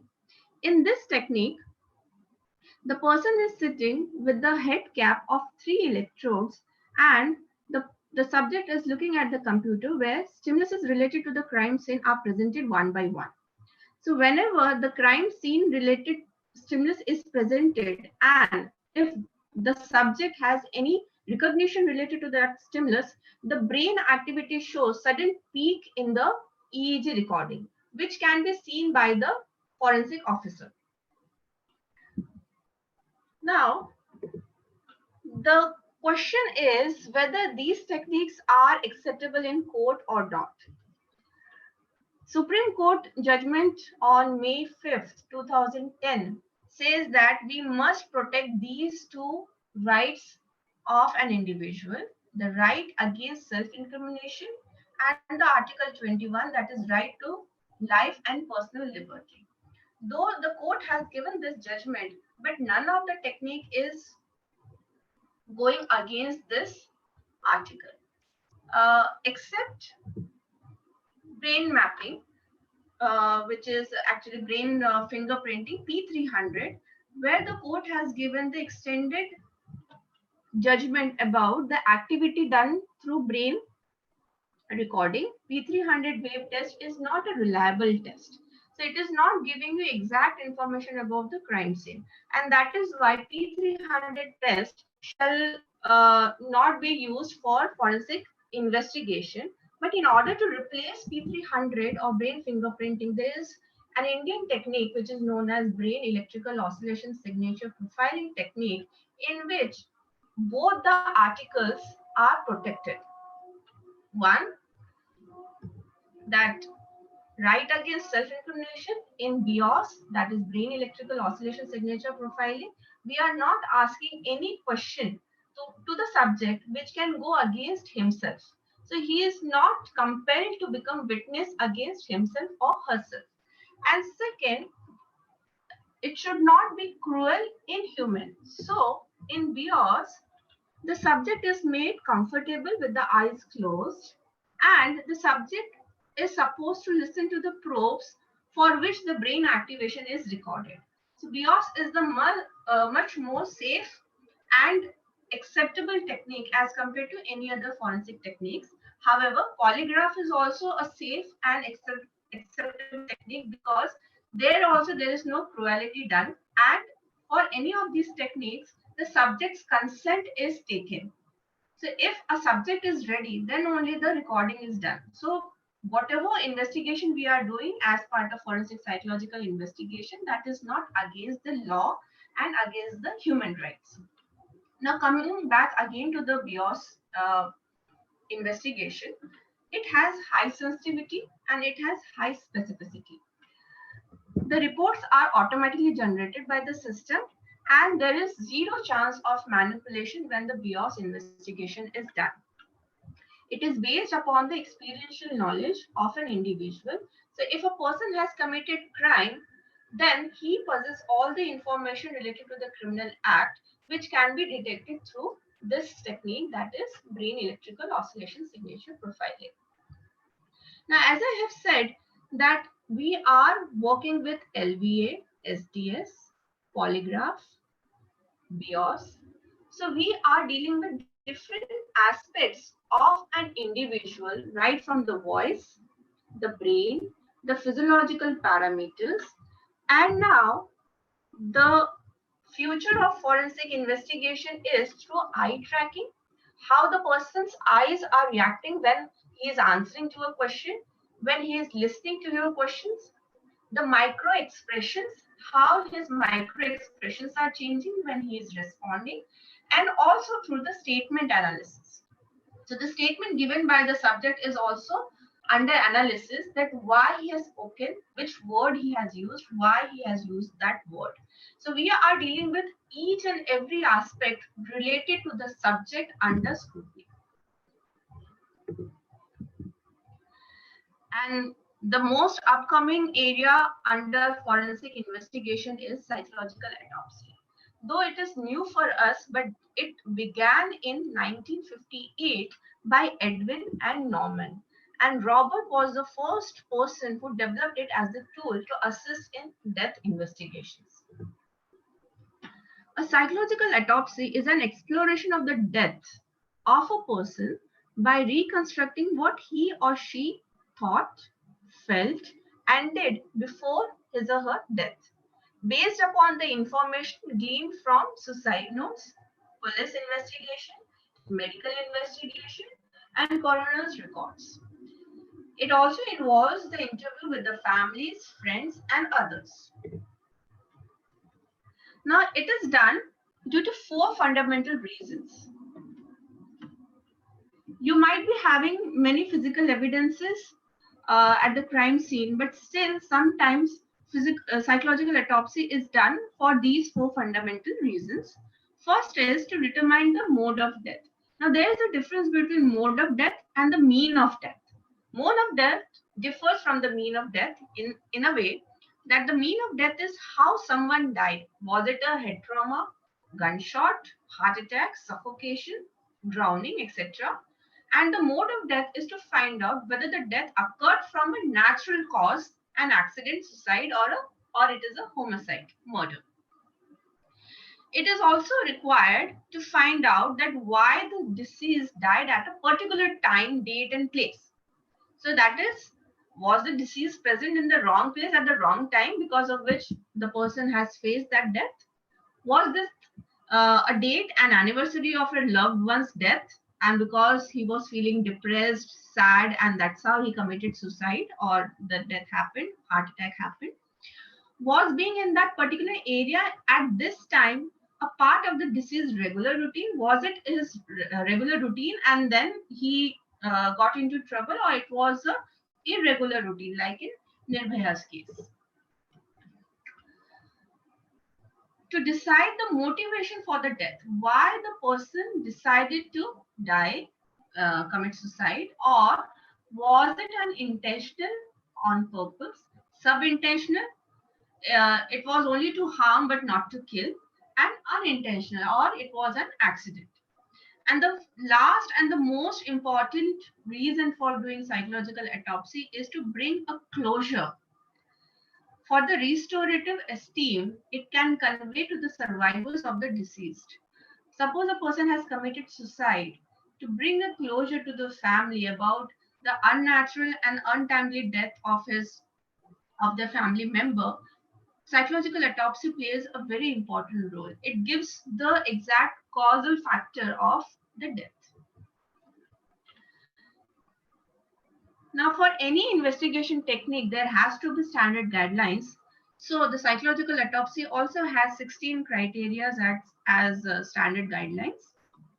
First is identifying information of victim's age, the sexual orientation, the marital status, and the occupational status. The details of the demise, how it has happened, the date, time, the consequences, the circumstances, and the physical evidences available. A brief outline of the victim's history and past suicide attempts. Sometimes the victim also has history of past suicide attempts, and that has been reported to police or reported to some family member. Or there are chances that the victim doesn't have that suicidal attempts ever in his or her past. Then also the psychiatric history of the family. Was the family member had some medical or psychological history, and because of that the victim is also suffering? So is it through genes? Also the suicide and state of mind related issues of the victim, which is known to the family. Personality and lifestyle characteristics of the victim, how the person was leading his or her life. Was he always a uh, depressed person or happy-go-lucky type, sociable, reserved type? The victim's reaction towards stress and emotional disturbances and periods of disequilibrium. We all have ups and downs in our life. So how we are dealing with that emotional stress and disturbances, and how we are maintaining equilibrium. Similarly, the victim might have also gone through such disturbances, and how he was maintaining his or her equilibrium.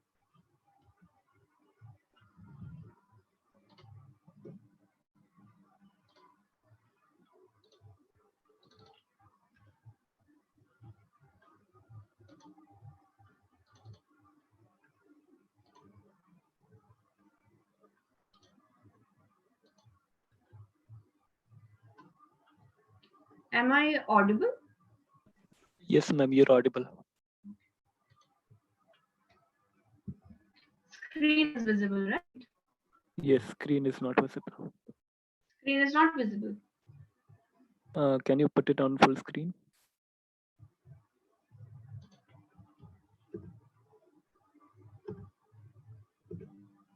Is it visible? Yes, ma'am. Okay, thank you. So, was there any recent stresses from the last few days to the last 12 months? So, we usually go with the history of the person, whether the stressor is a continuous stressor, or it is coming in season or in phases. Was there any role of alcohol or drug, overall lifestyle of the victim? Victim's interpersonal social relationship, uh, including those with physicians and mental health clinicians. So whether he had any physical issue or psychological issue, the chances are there that he was suffering with heart disease, and he got an heart attack, and the crime scene is misleading, and it shows that it is a homicide, but it was a simple heart attack.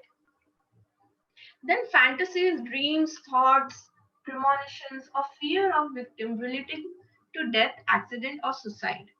What was his or her own fantasies and dreams about his or her life?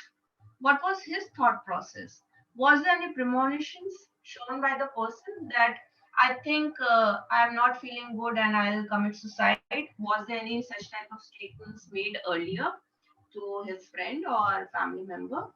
Or if I lose financial help from my friend, I'll take extreme step and I'll die. So if these type of fears are ever shown by the victim to any of his friends or relatives, that is need to be noted. Then brief changes in the victim's normal schedule. Everyone has his or her normal organized or disorganized schedule. So was there any change in the normal schedule just before the death and the habits just before the death? Next is the lifestyle information of the victim, his achievements, his plans, his goals. So was he or she able to achieve those goals, or it was just on paper and the person was so aspiring about his or her goals that he was under a lot of pressure, and because of that pressure he was unable to achieve those goals.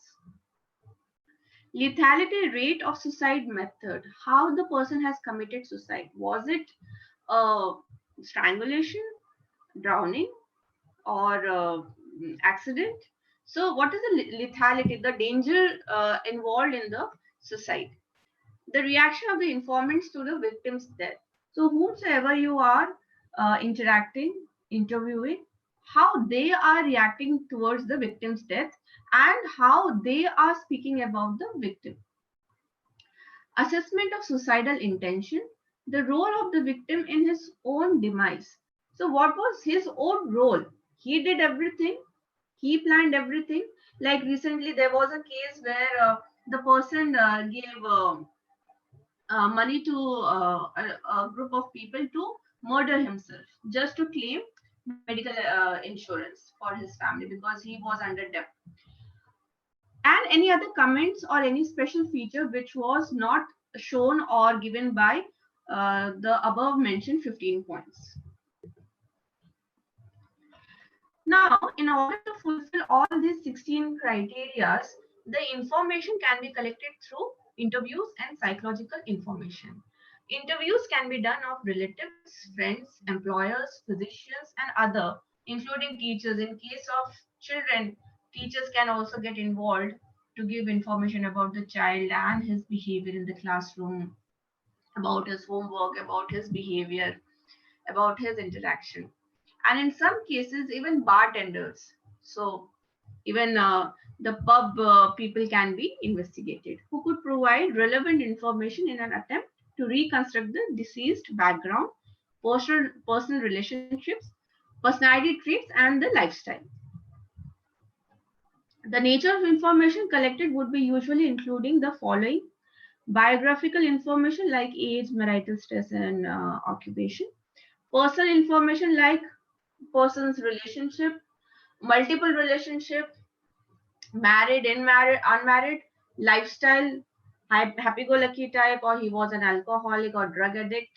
Sources of stress, was it a work stress, academic stress, relationship stress, or any other sort of stress? Social networks, was he or she on social networking sites? Is or her life events and chronic life stresses. Secondary information like family history.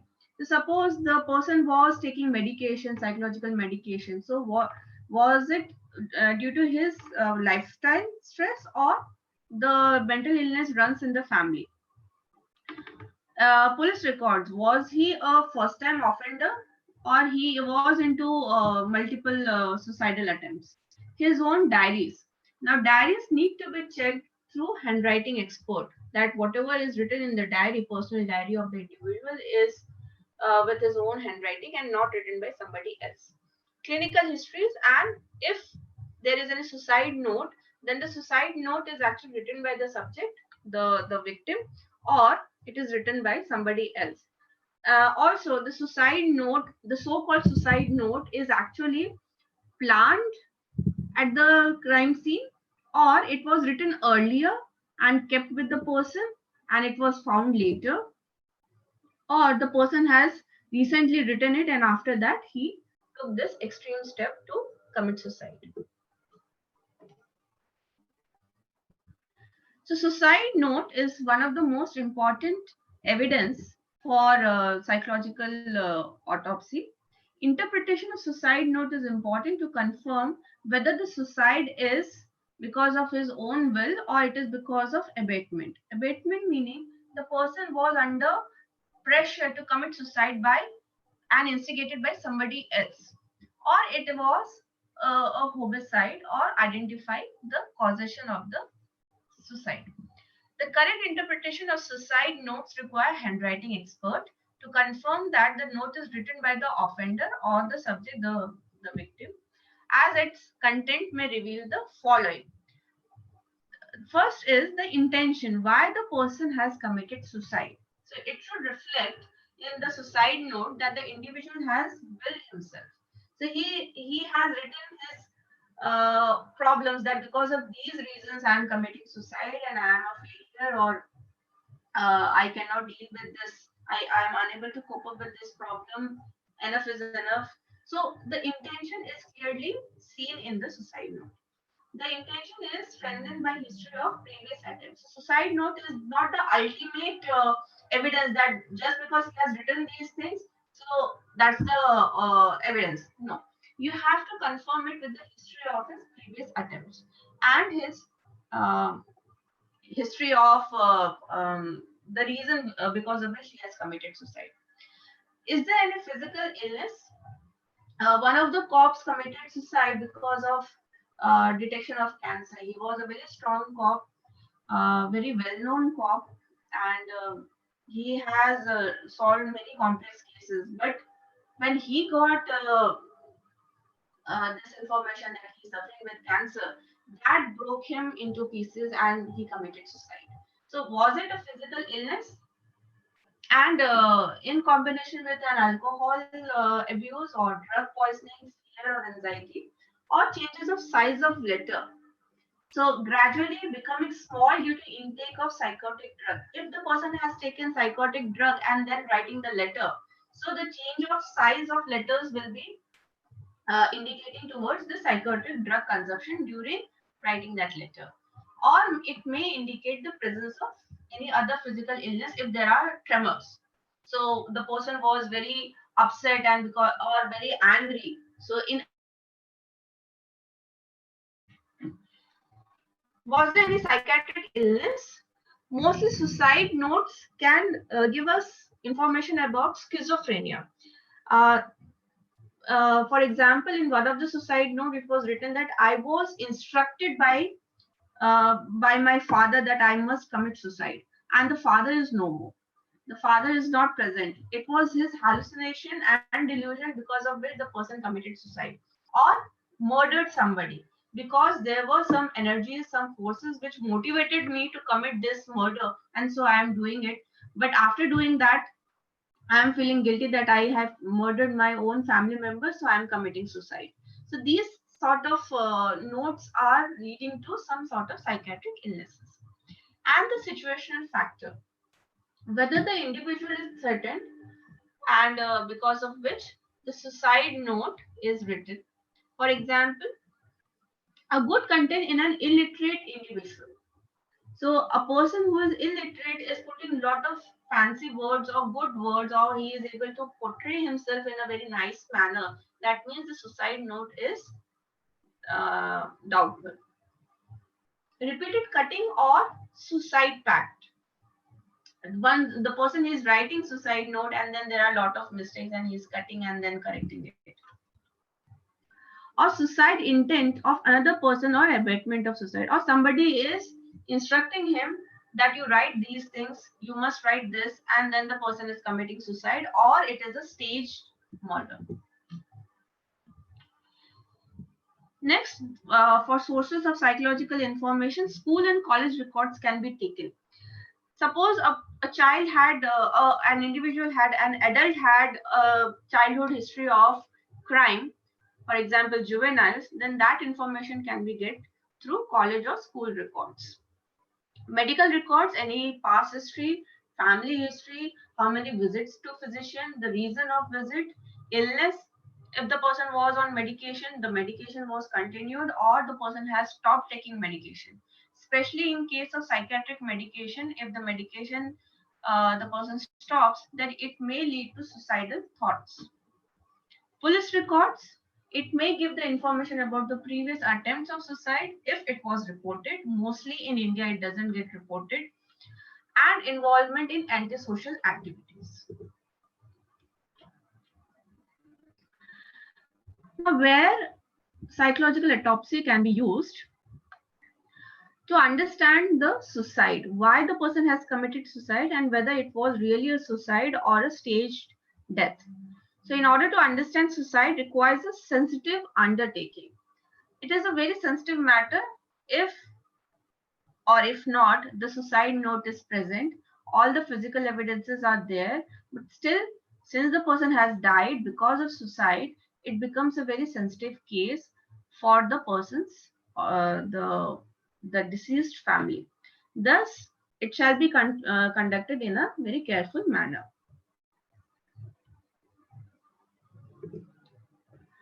To understand the personality of the deceased.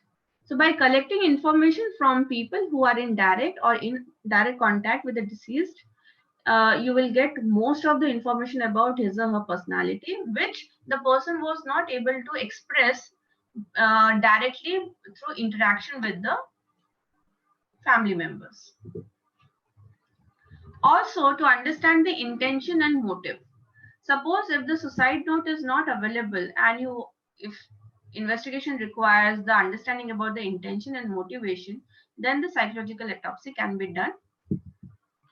Criminal cases, especially in US courts, the psychological autopsies has been admitted and judgment has been given based upon the psychological autopsy. In India, it is still under process and it will require a strong SOP to get it cleared through court for final judgments.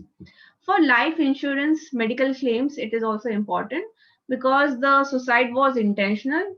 As I quoted one example, that the person was under financial debt and he thought that he cannot overcome that financial crisis due to this COVID situation.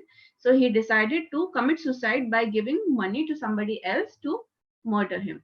So that was an intentional act, but the burden of proof rests on the insurance company. So insurance company can demand psychological autopsy for such cases.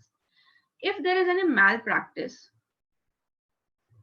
uh, if you want to cover the damages, if breach of the standard care to the patient, especially in case of hospitals, was found to be proximate cause of suicide.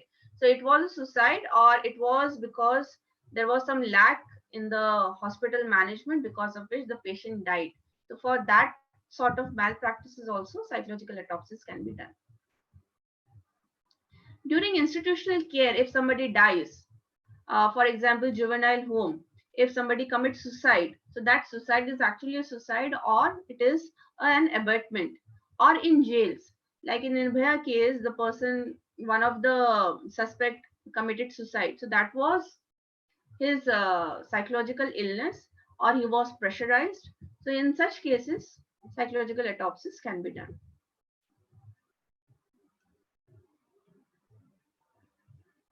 It is also helpful in finding out the truth about equivocal deaths. The deaths in which the manner of death is questionable or the circumstances surrounding the death are otherwise unclear. Examples of equivocal death are drug-related death. It was because of drug overdose or the person committed suicide. Autoerotic aphasia, self-induced aphasia. So the person choked himself as part of choking game. So it was an accident, or he actually tried to commit suicide by choking himself. Drowning. It was an accident, or he was uh, thrown away in the water, or the person decided to commit suicide by drowning. Vehicular deaths, accidents, Russian roulette, drink and drive accidents, suicide by cop, very important. A cop who is supposed to be the most brave and strong person, why the person is committing suicide. And the stage death. The death looked like suicide, but it was a murder. A few cases which I would like to present in front of all of you. This was a US-based case and one of the most classic case of psychological autopsy where the judgment was given based upon the psychological autopsy. A 17-year-old girl died in 1986. So it's a very old case. and there was no question about the physical cause of death. So she was physically very okay. There was no physical illness with which she was suffering. She had pointed her mother's .357 Magnum pistol into her mouth and pulled the trigger. The case became particularly controversial because it led to the charges of child abuse against the girl's mother. So the girl's mother got into controversy because people said that she was under child abuse type of activity. She used to force her to go as a nude dancer at the age of 70, and there was a history of child abuse from her 13th year of age, the girl's 13th year of age. So it was the first time that the child abuse charges had been brought against a parent after a child suicide, authorities said, and the first time a psychological autopsy was admitted as evidence in the court as criminal trial. So the history says that at the age of 13, the girl attempted suicide by taking about 70 pills, but survived after being hospitalized. At the age of 15, she dropped out of school. She made repeated runaway attempts because of the torture given by her mother. 3 months before she took her own life, the girl went to work as a new dancer in a local club after her mother forged her birth certificate so that she would not be considered underage. And her relationship with her mother was stormy, culminating in a violent argument about the new dancing job the day she died. The mother forced her daughter into new dancing and used a large portion of girls' earning from that job to pay her own rent. It was also found through psychological autopsy that the mother was a mentally disturbed woman, and she herself was a victim of child abuse who could not control a headstrong teenager dreamed of fame and fortune. The girl's mother was found guilty of child abuse, forgery, and procuring a sexual performance by a child, and she was sentenced to 1 year imprisonment, 2 years of community control, and 3 years probation on the condition that she will continue to receive therapy at the mental health outpatient clinic. So, in all the manner, this case is very classic that a psychological autopsy was accepted in the court, and these three judgments that she will be sentenced for 1 year, 2 year community control, and the third one is the most important part, that she will receive treatment and mental health outpatient clinic, which is unimaginable at Indian scenario. So if this type of psychological autopsy we can uh, do in Indian setup, that would be the best way of doing psychological investigation.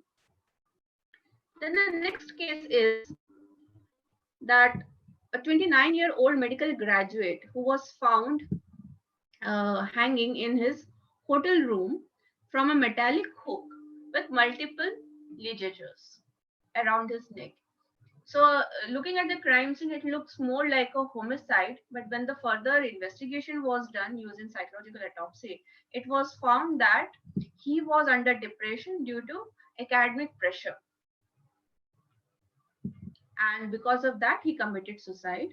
Not only psychological autopsy, but also the medical autopsy said that it was a complete suicidal case and he himself committed suicide. It was not a case of homicide. Then a third case is of 26-year-old female who was found suspended from the ceiling fan, and her mother found her dead body.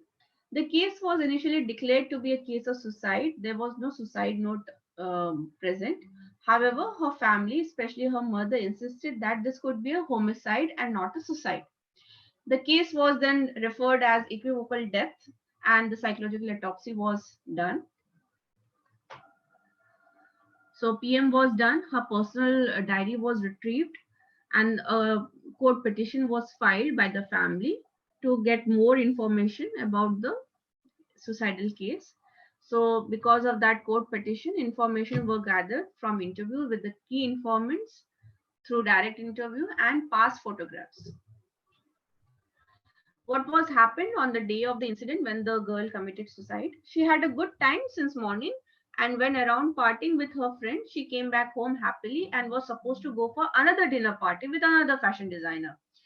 and she was happy, seemed to be very normal throughout the day. However, at the night, she had an argument with her boyfriend, and after that argument with the boyfriend, she came back home, changed into her night clothes, and after half an hour, she was found hanging on the ceiling fan in her own bedroom. So it was concluded by the forensic experts who were dealing with the case that it might be a case of abatement, and the possibility of homicide cannot be ruled out because of this reason, the last one, that she came back home, though she had a good time with her friends, she had a fight with her boyfriend, but she came back home, she very calmly changed to her night dress, and after relaxing for half an hour, she found hanging. So that has created this type of report. But after 3 years, there was another report by another forensic expert who was hired by the mother of the deceased, highlighted the possibility of staged murder. Next is a 23-year-old male was rushed to the casualty with bleeding injury in the abdomen with strong smell of alcohol, and he had an alleged history of tripping and falling over an sharp vegetable cutting weapon in an uh, inebriated condition. He maintained the same history up to his death. But by practicing psychological autopsy, the investigation revealed that there was a scuffle between two brothers with a double-edged weapon, which led to his death. So he did not die because of alcohol and falling on a sharp vegetable and cutting himself, bruising himself, but it was a scuffle between the two brothers which had led to the death. Hence, the opinion that the accidental injury was changed as homicidal. And the last case is again a US based case. A 27-year-old male died in 2008 by self inflicting gunshot wound. The subject's death occurred in his own bedroom, which was shared by one of the roommate and was frequently shared by roommate's girlfriend. So when the incident happened, the roommate's girlfriend was there at home. However, it was unclear that the roommate himself was there at the time of death or not. The roommate discovered the decedent dead in the decedent's bedroom after growing impatient with the television volume in the subject's room being too loud for too long. So psychological autopsy was done. Medical examination was also done, and it was found that he was suffering with mental illness and he had same family history too. So psychological autopsy, we can conclude that it can help in determining the case, whether it was a suicide or a homicide. If it is a case of suicide, further investigation is not required. But if it points towards murder, homicide, then all the suspects can undergo the investigations through various forensic psychological investigative techniques, which I have already mentioned. Yes, there are certain ethical considerations when we are doing psychological autopsy. The interviewees are to be fully informed.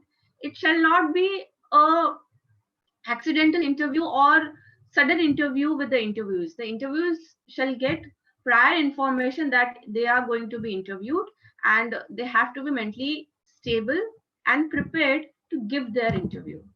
Consent of victims' acquaintances is very important. If they refuse, then we cannot force them to give interview and further information. If psychological autopsy is required for the purpose of research, then there has to be 2 to 6 months interval between the suicide and the interview. And of course, the integrity of the deceased should be respected. I would like to use this platform to mention few points that is need of the hour, that for any sort of forensic investigation, we need to formulate a standard operating procedure for forensic investigation. These days, the investigation is done by police officers. They are already stressed. They have lot of cases. So whenever a forensic investigation is done, that should be done by a team of trained forensic experts for forensic investigation. The team shall be independent to work and to give report. The report shall be confidential and shall be submitted directly to the court, not to the police officer, not to the advocate, directly to the court, and also not to the media. Interference of any other agency shall not be permitted or entertained. So when the forensic investigation is done, it shall be done only by the forensic team, and no other agency should interfere in the investigation process.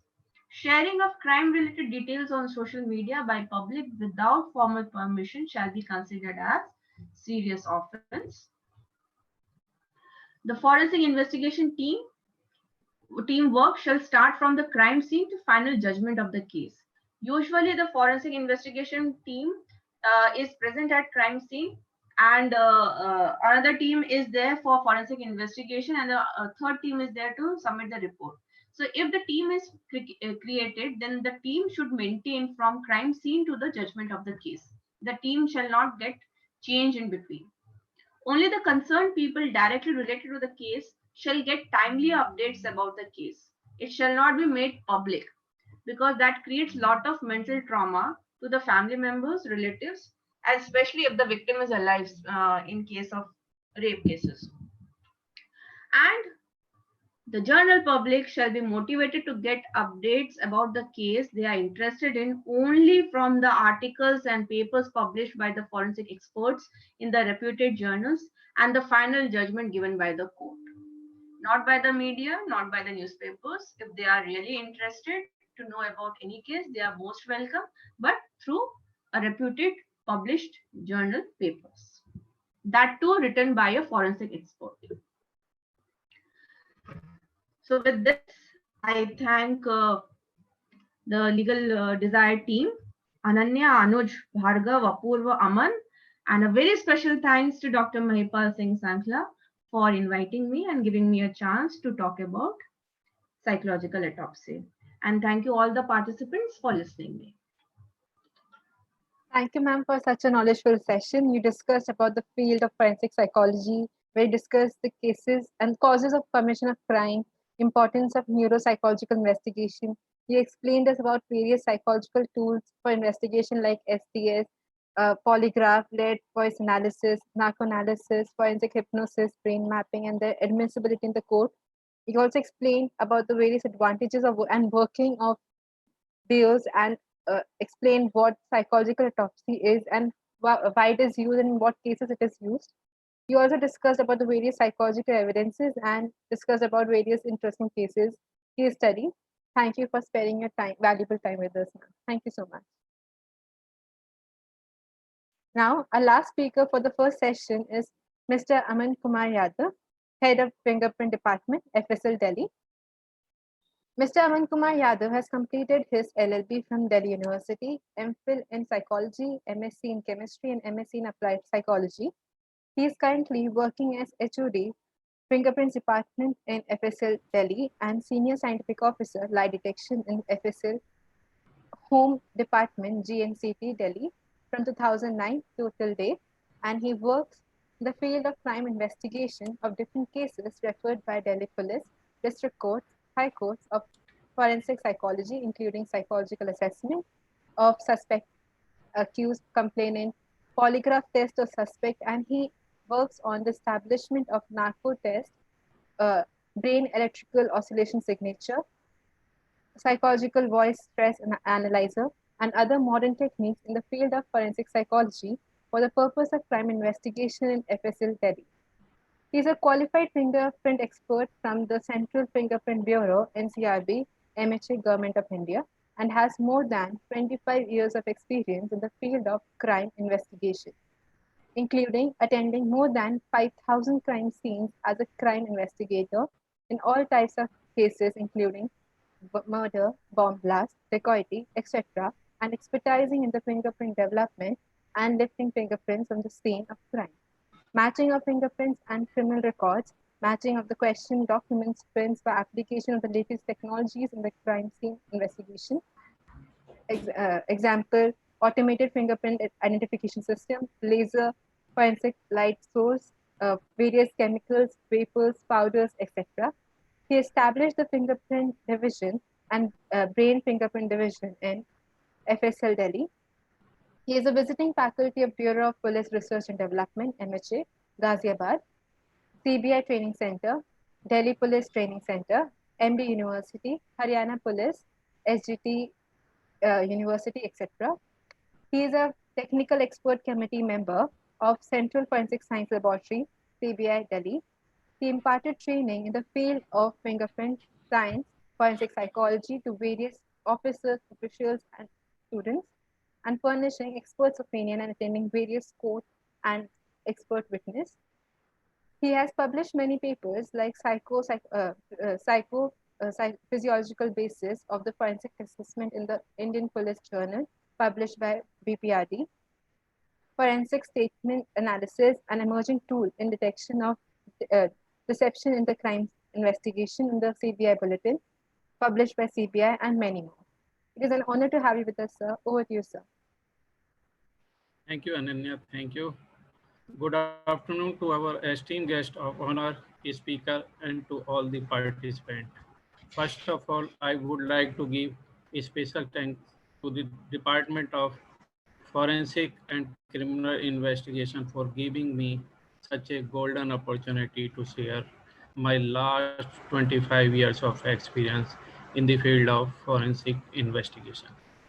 It is a great privilege for me to be sharing my experience, or you may say, my learning process with you all in the presence of renowned personality like Mr. Mark, Dr. Priyanka, Professor Federico, Dr. Alejandro, and Dr.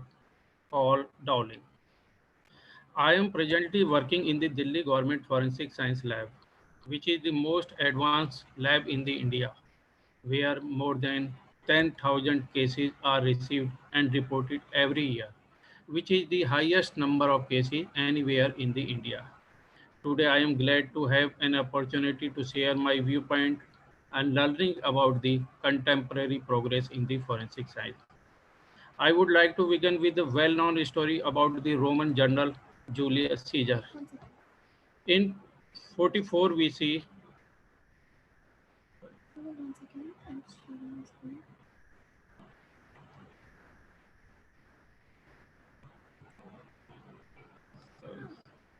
in 44 BC, Julius Caesar was killed in front of hundreds of witnesses near the Senate in Rome. A group of Roman senators led by Brutus and Cassius violently plunged their blades into him, resulting in 23 stab wounds. Roman physician Anticius performed an autopsy and found that of the 23 wounds, none were fatal, except the second wound in the breast. The crime, which took place more than 2000 years ago, served as a lesson to the criminologist, historian, and even doctor who learn from it as a part of the evolution of forensic science and medical discovery. The, that autopsy report was possibly history's first recorded application of medical knowledge to a homicide investigation, and also the first record in history of pathologist giving an opinion as an expert witness. This gave rise to term forensic in Latin, which means before the forum, which is where Anticius delivered his opinion. Excuse me, sir. Sorry to disturb you, sir. Actually, we can't see your PPT, sir. हाँ जी sir.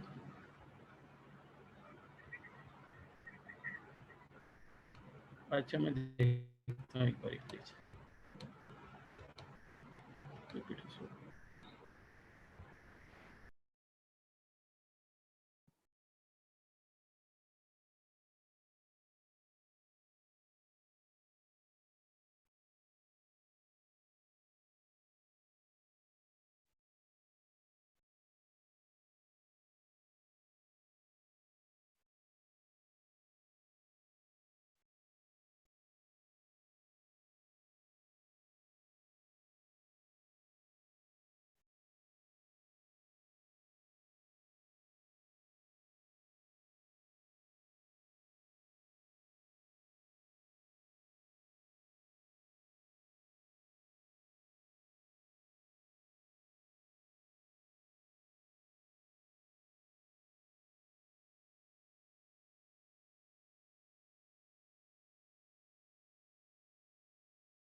Yes, sir.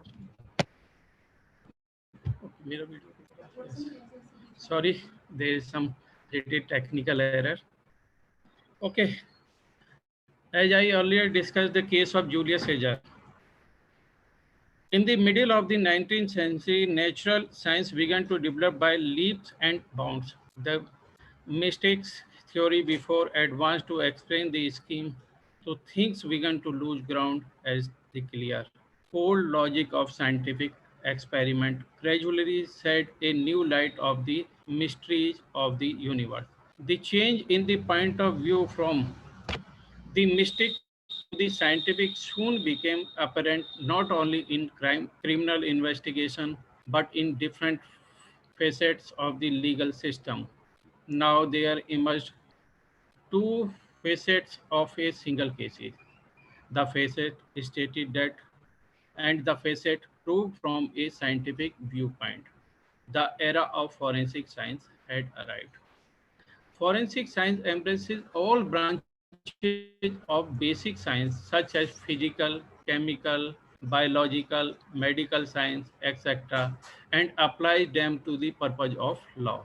The role of forensic scientist is threefold. Number one, to collect vital evidence from the crime scene. Number two, to analyze them in the laboratory. And number three, to provide expert testimony before the court of law. Forensic science can be defined as the criminalistic science, which means it is the application of scientific principles and technological practice to the study and regulatory issue. The field has in the recent year and has expanded thumbprints impression in a murder trial during the Roman provided by Andrew Monagens, in which a Roman advocate 25-year AD successfully defended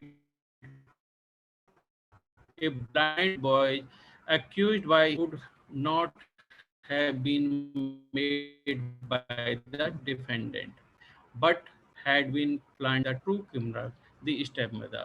The first practical application of fingerprint identification in the murder case using fingerprint comparison techniques has been attributed to Juan Vucetich.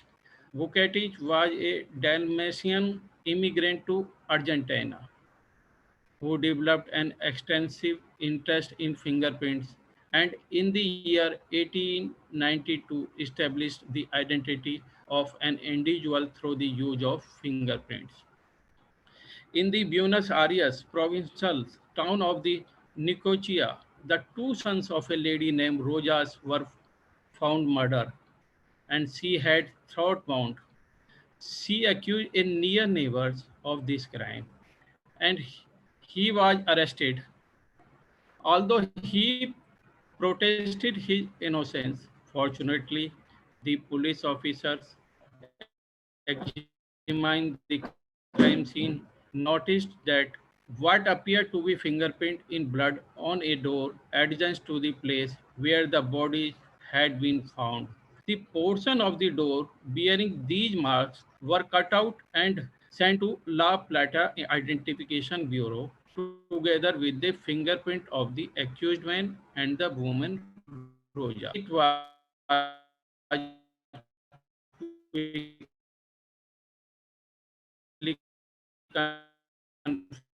confirmed that the mark work in the fact fingerprint and the woman Roja confessed to the murder of her sons and was sent to the prison. There was one of the there were one of the first forensic cases in the history of forensic science. Now I would like to share some of the notable forensic cases in India with which I myself have been closely associated. One of the most notable forensic cases in India have been Nitish Katara murder case. Nitish Katara was a 25-year-old Indian businessman executive in Delhi who had abducted from Ghaziabad, and thus an abduction case was filed by the Ghaziabad police. The case remained unsolved for some times, and a famous UP politician and his son were accused of the murder. The Prime Minister Office made an intervention and constituted a team of crime branch Delhi police, including the forensic expert to assist the UP police. At that time, all unidentified bodies were traced out, but to no avail. The body was still missing, and thus the case remained of the abduction. The next day, it was informed by the UP police that a dead body had been found in Khurja, Bulandshahr district, UP, in a sugarcane field. All parts of the body were severely burnt except the thumb of the body's left hand. The thumb impression was taken and brought back to the Delhi for further examination or to establish the identity of the unknown dead body. But unfortunately, no document for identification of the fingerprint could be found at Nitish Katara residence. And so the forensic team tried to trace it from the transport office as his parent gave a valuable piece of information that he had a driving license. The fingerprint matched the fingerprints of Nitish Katara, and thus the case was solved. Later, accused were found to be guilty, and conviction was made in the Supreme Court. Another case worth mention is Phulan Devi murder case. Phulan Devi was a member of parliament. The parliament session was going on at that time, and during the lunch break, she arrived at her official residence, where she was shot by one of Mr. Sher Singh Rana, who fled from the spot. It became the headline of all national and international media. The police began the search for Rana on the basis of a statement given by an eyewitness, but to no avail. After some time, he appeared on a media channel and claimed that at the time of murder, he was in Haridwar jail and accused the police for framing him.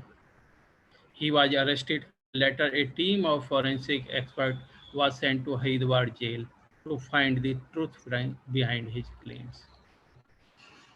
It was found that some other person was in the jail under Rana's name, as his writing and fingerprints did not match those of Rana, and the advocate who wrongly certified the claim made by the accused was also punished by the court, and thus the case was solved.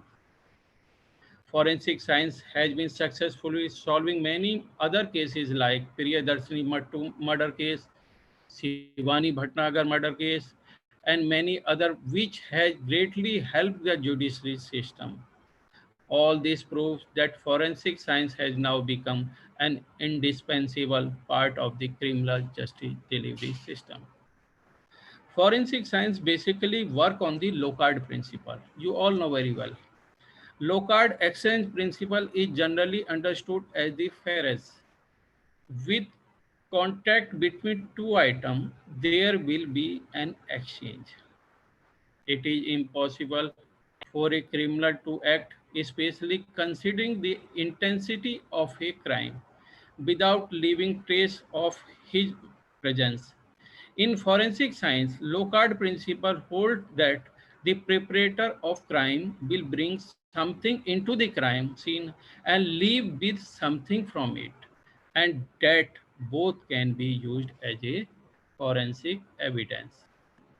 But whenever we talking about the forensic evidence, we should understand the Dawart's principle. This standard comes from the Supreme Court case of US, United States. With the advancement In the crime, forensic science also has to keep up with the latest technologies. As technology infiltrate every aspects of our life, it is no wonder that solving crime has become almost futuristic in its advances. But the question that now arises how do we testify the competency of any new technique? For that we have Dawat standard.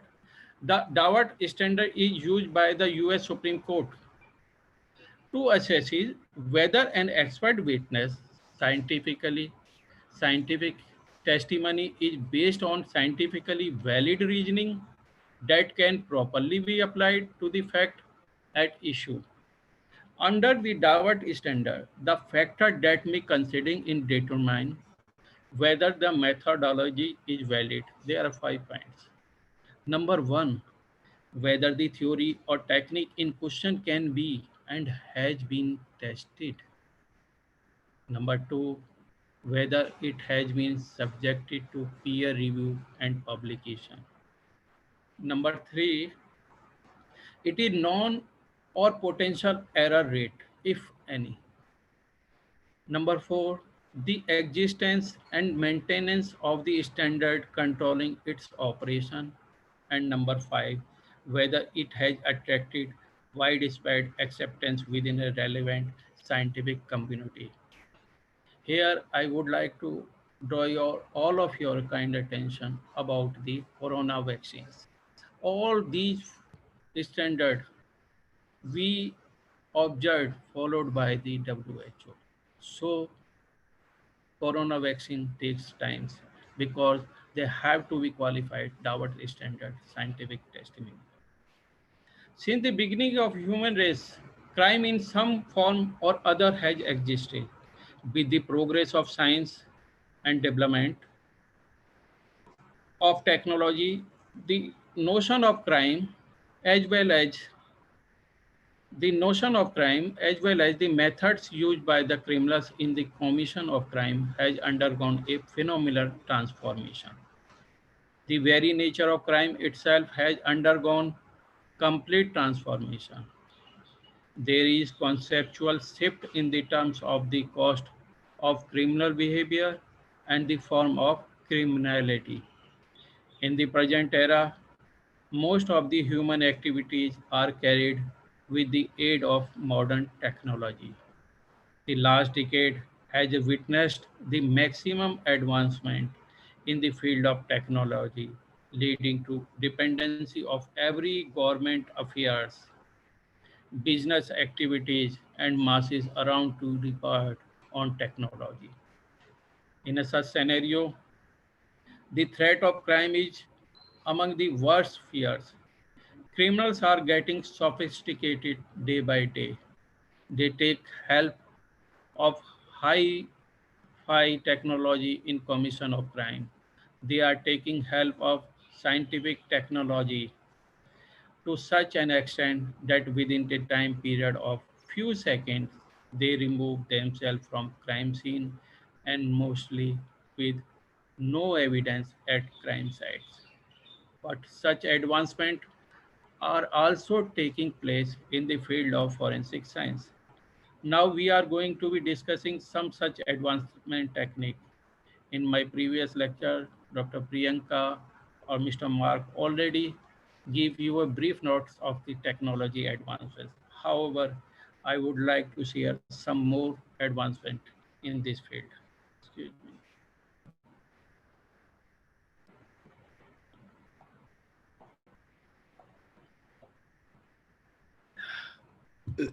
Sorry. You all might have heard of the relatively new technique in the field of forensic science. I started with touch DNA. This technique was most debatable in the ROC murder case in the Indian forensic community. Touch DNA, also known as trace DNA, is a forensic method for analyzing DNA left at the scene of crime. Sorry. It is called touch DNA because it is only require very small sample, for example, from the skin cells left on an object after it has been touched or casually handled, or from footprint. Touch DNA analysis only requires 7 or 8 cells from the outermost layer of human skin. The system uses UV vis IR spectrum to identify the evidence extracted from crime scene for DNA testing, especially for the trace DNA cell, which are also invisible to the naked eyes. Another notable one is AFIS, Automatic Fingerprint Identification System. Mr. Mark already gave you a brief notes about it. Now it is a digitalization of the every aspects of our life and documentation. Now new technique have already arrived. The technique is ABIS, Automated Biometric Identification System, or ABIS. You may call it ABIS. It is used for the large scale biometric identification and deduplication. An ABIS is a type of biometric search system that performs a one-to-many comparison of a probe sample to samples in database containing many biometric templates. An ABIS compares biometric identifiers such as fingerprints, face, or iris of eyes belonging to an individual to existing sample, also known as a biometric template in a biometric database. As you all know, each person's fingerprint, face, and iris has a unique characteristics. This makes it possible to associate biometric identifiers with a single person.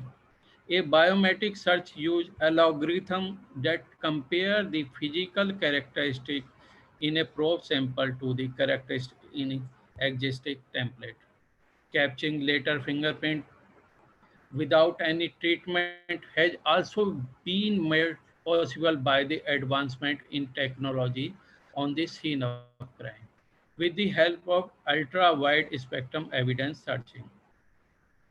Portable ultra-wide spectrum evidence, excuse me,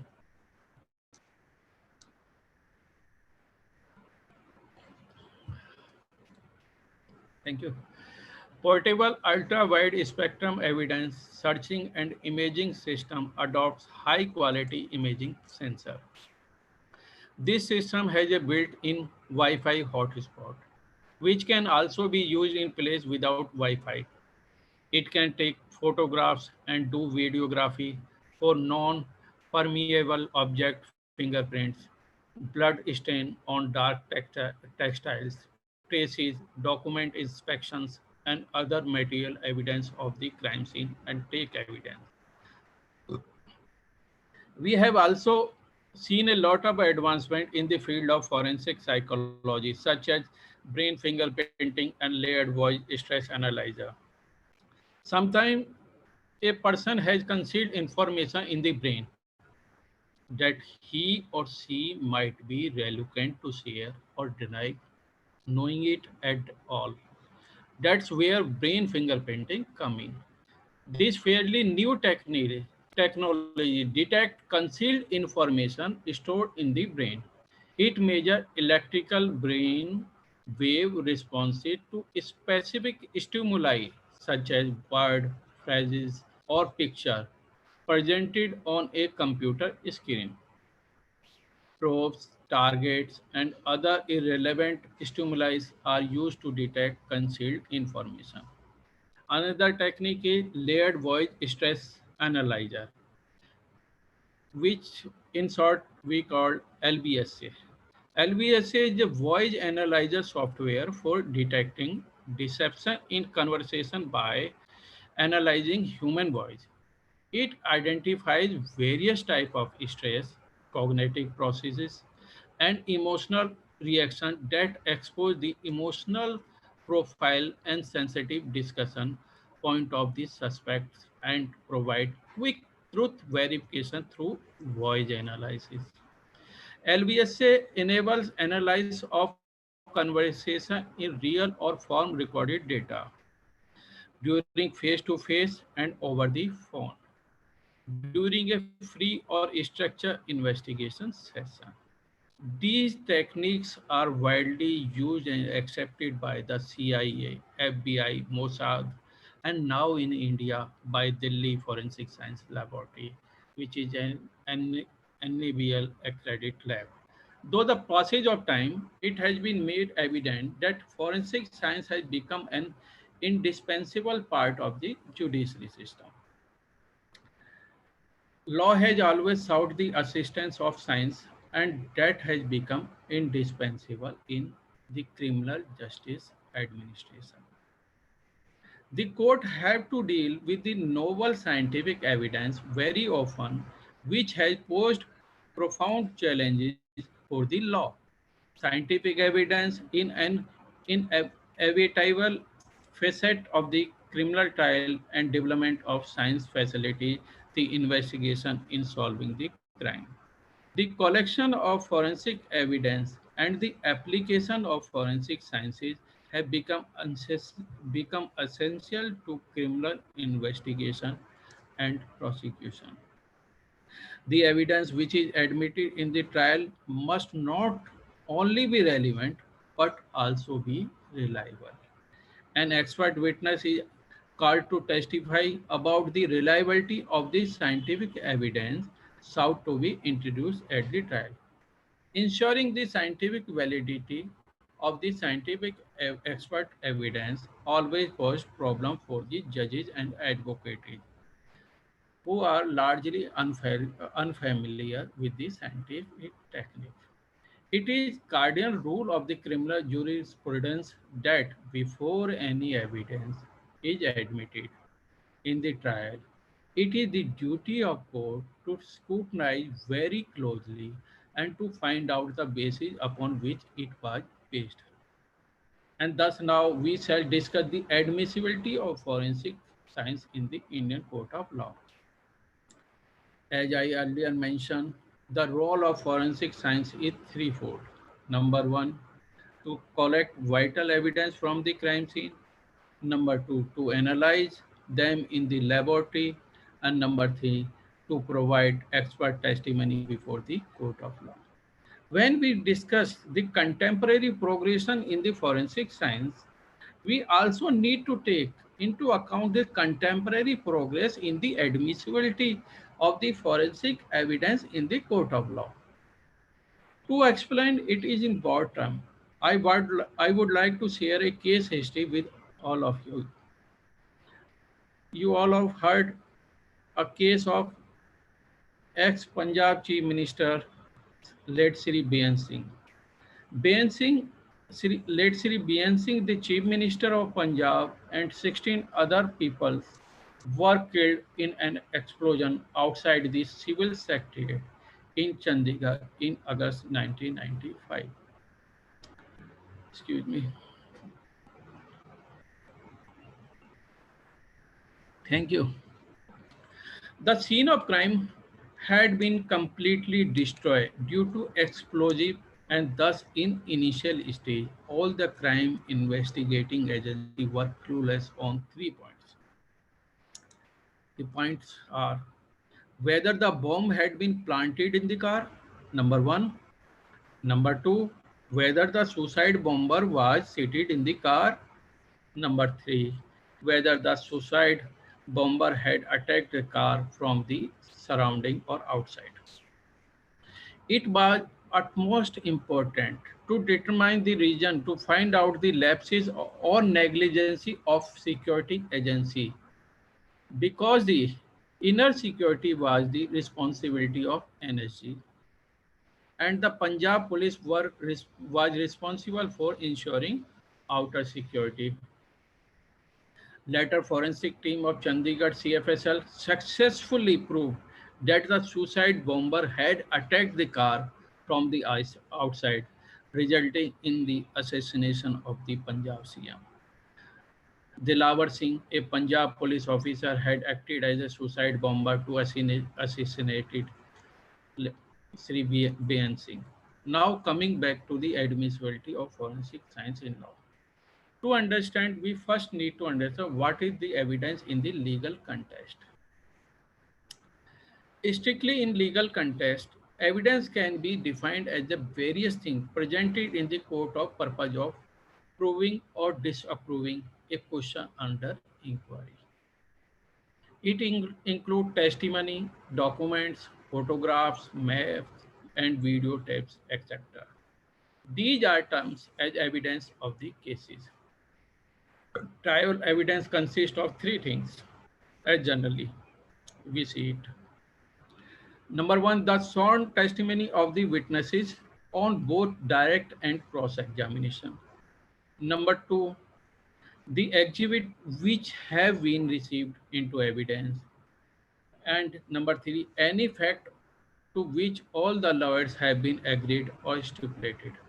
Argument and statements by lawyers are not evidence.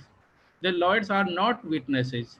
What they say in their opening statement, closing argument, and at the other times, it is intended to help you interpret the evidence, but it is not evidence. To understand the Indian scenario, let us first cultivate the legal aspect of forensic and medical evidence in the India. First of all, we have to be defined the definition of expert. Expert definition by law, by the Indian Constitution.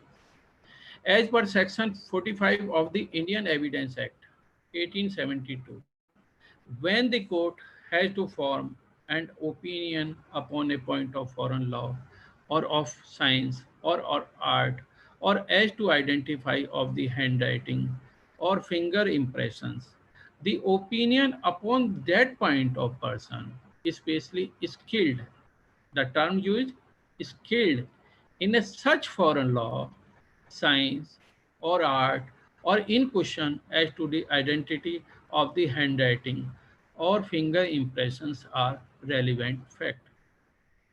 Such persons are called expert.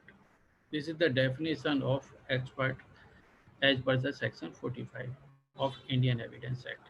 Further, as per the section 46 of the Indian Evidence Act, 1872, it is stated that a fact not otherwise relevant are relevant if they support or are inconsistent with the opinions of expert when such opinions are relevant. Thus, we see the expert evidence help the court to draw logical conclusion from the facts presented by expert, which are based on their opinion derived by their specialized skill required by the study and experience. Hence, experts are routinely involved in administration of justice, particularly in criminal court. Further, Section 293 of CRPC is related to admissibility of forensic science report, which state any document purportedly to be a report under the hand of a government scientific expert to whom this section apply upon any matter or thing duly submitted to him for examination or analyze and report in the course of any proceeding under this code may be used as a evidence in any inquiry, trial or other proceeding under this code. The court, number two, the court may, if it think fit, summon and examine any such expert as to be subject matter of this code. Number three, where any such expert is summoned by a court and he is unable to attend personally, he may, unless the court has expressly directly him to be appeared personally, deputed any responsible officer working with him to attend the court. If such officer is conversant with the facts of the case and can satisfactorily dispose of the court on his behalf. One more aspect of the uh, law related to DNA fingerprinting. As the POXO Act is arrived, a lot of discussion and debate, not only in forensic community, but in legal fraternity also be involved in the DNA technology and its legal Indian scenario.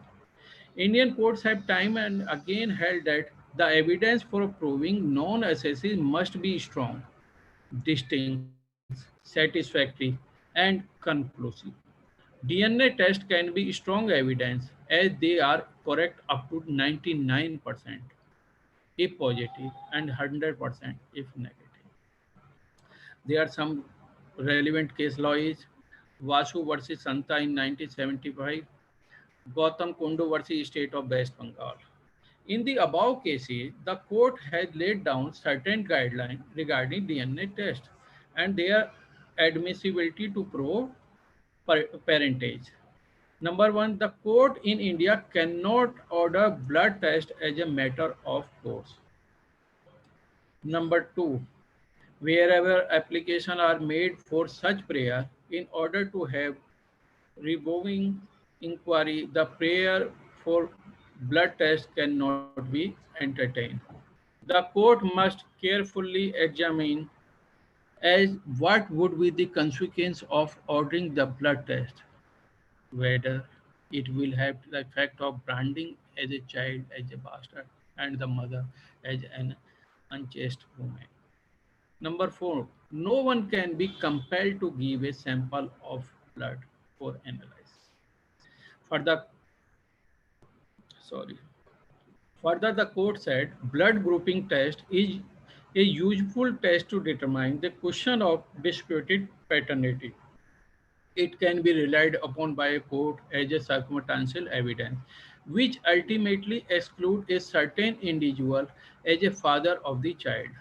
However, it requires to be careful noted no person can be compelled to give a sample of blood or analyze against his or will, and no adverse interference can be drawn against him or her for him.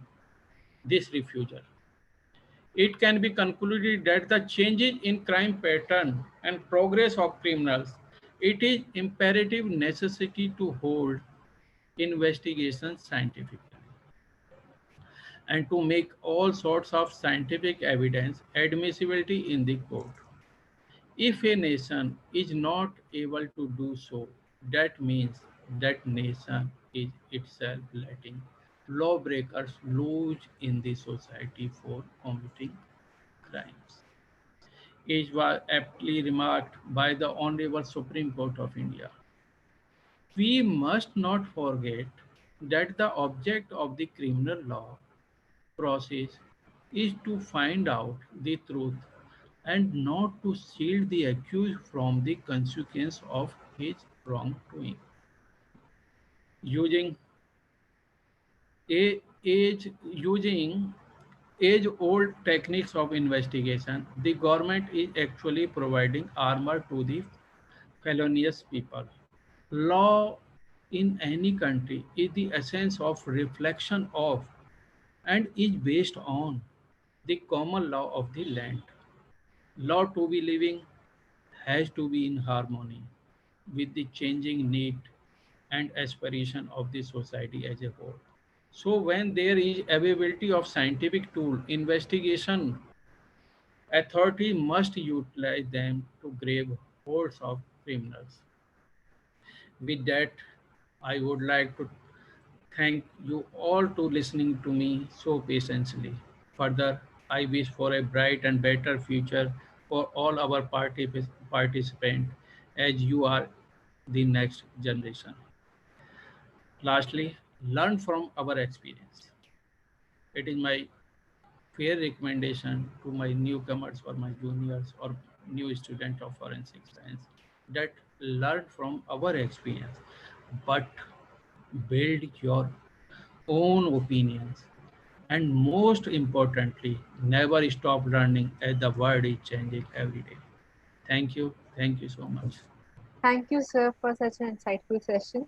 We have discussed various interesting case studies like Kacher case, Katara case, and Pulan Devi case, and Binit Singh case, etc. And discussed how fingerprint is useful in criminal investigation. He explained about the Dept standard. He discussed about the various advancements and the recent development in the field of forensic science like touch DNA, automated biometric identification system, lead voice analysis, and their admissibility in the court of law and the various relevant sections. Thank you so much sir, for sorry. Thank you so much, sir, for sparing your valuable time with us. Thank you. Thank you very much. Thank you very much. With this, we will be ending our first session of our third international conference.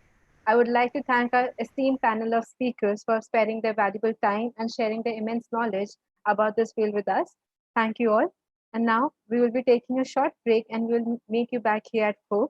Please subscribe to our channel, Public and Policy TV, and press the bell icon for the real-time notification when we go live. Stay tuned. Thank you. Stay safe and stay healthy. Thank you all.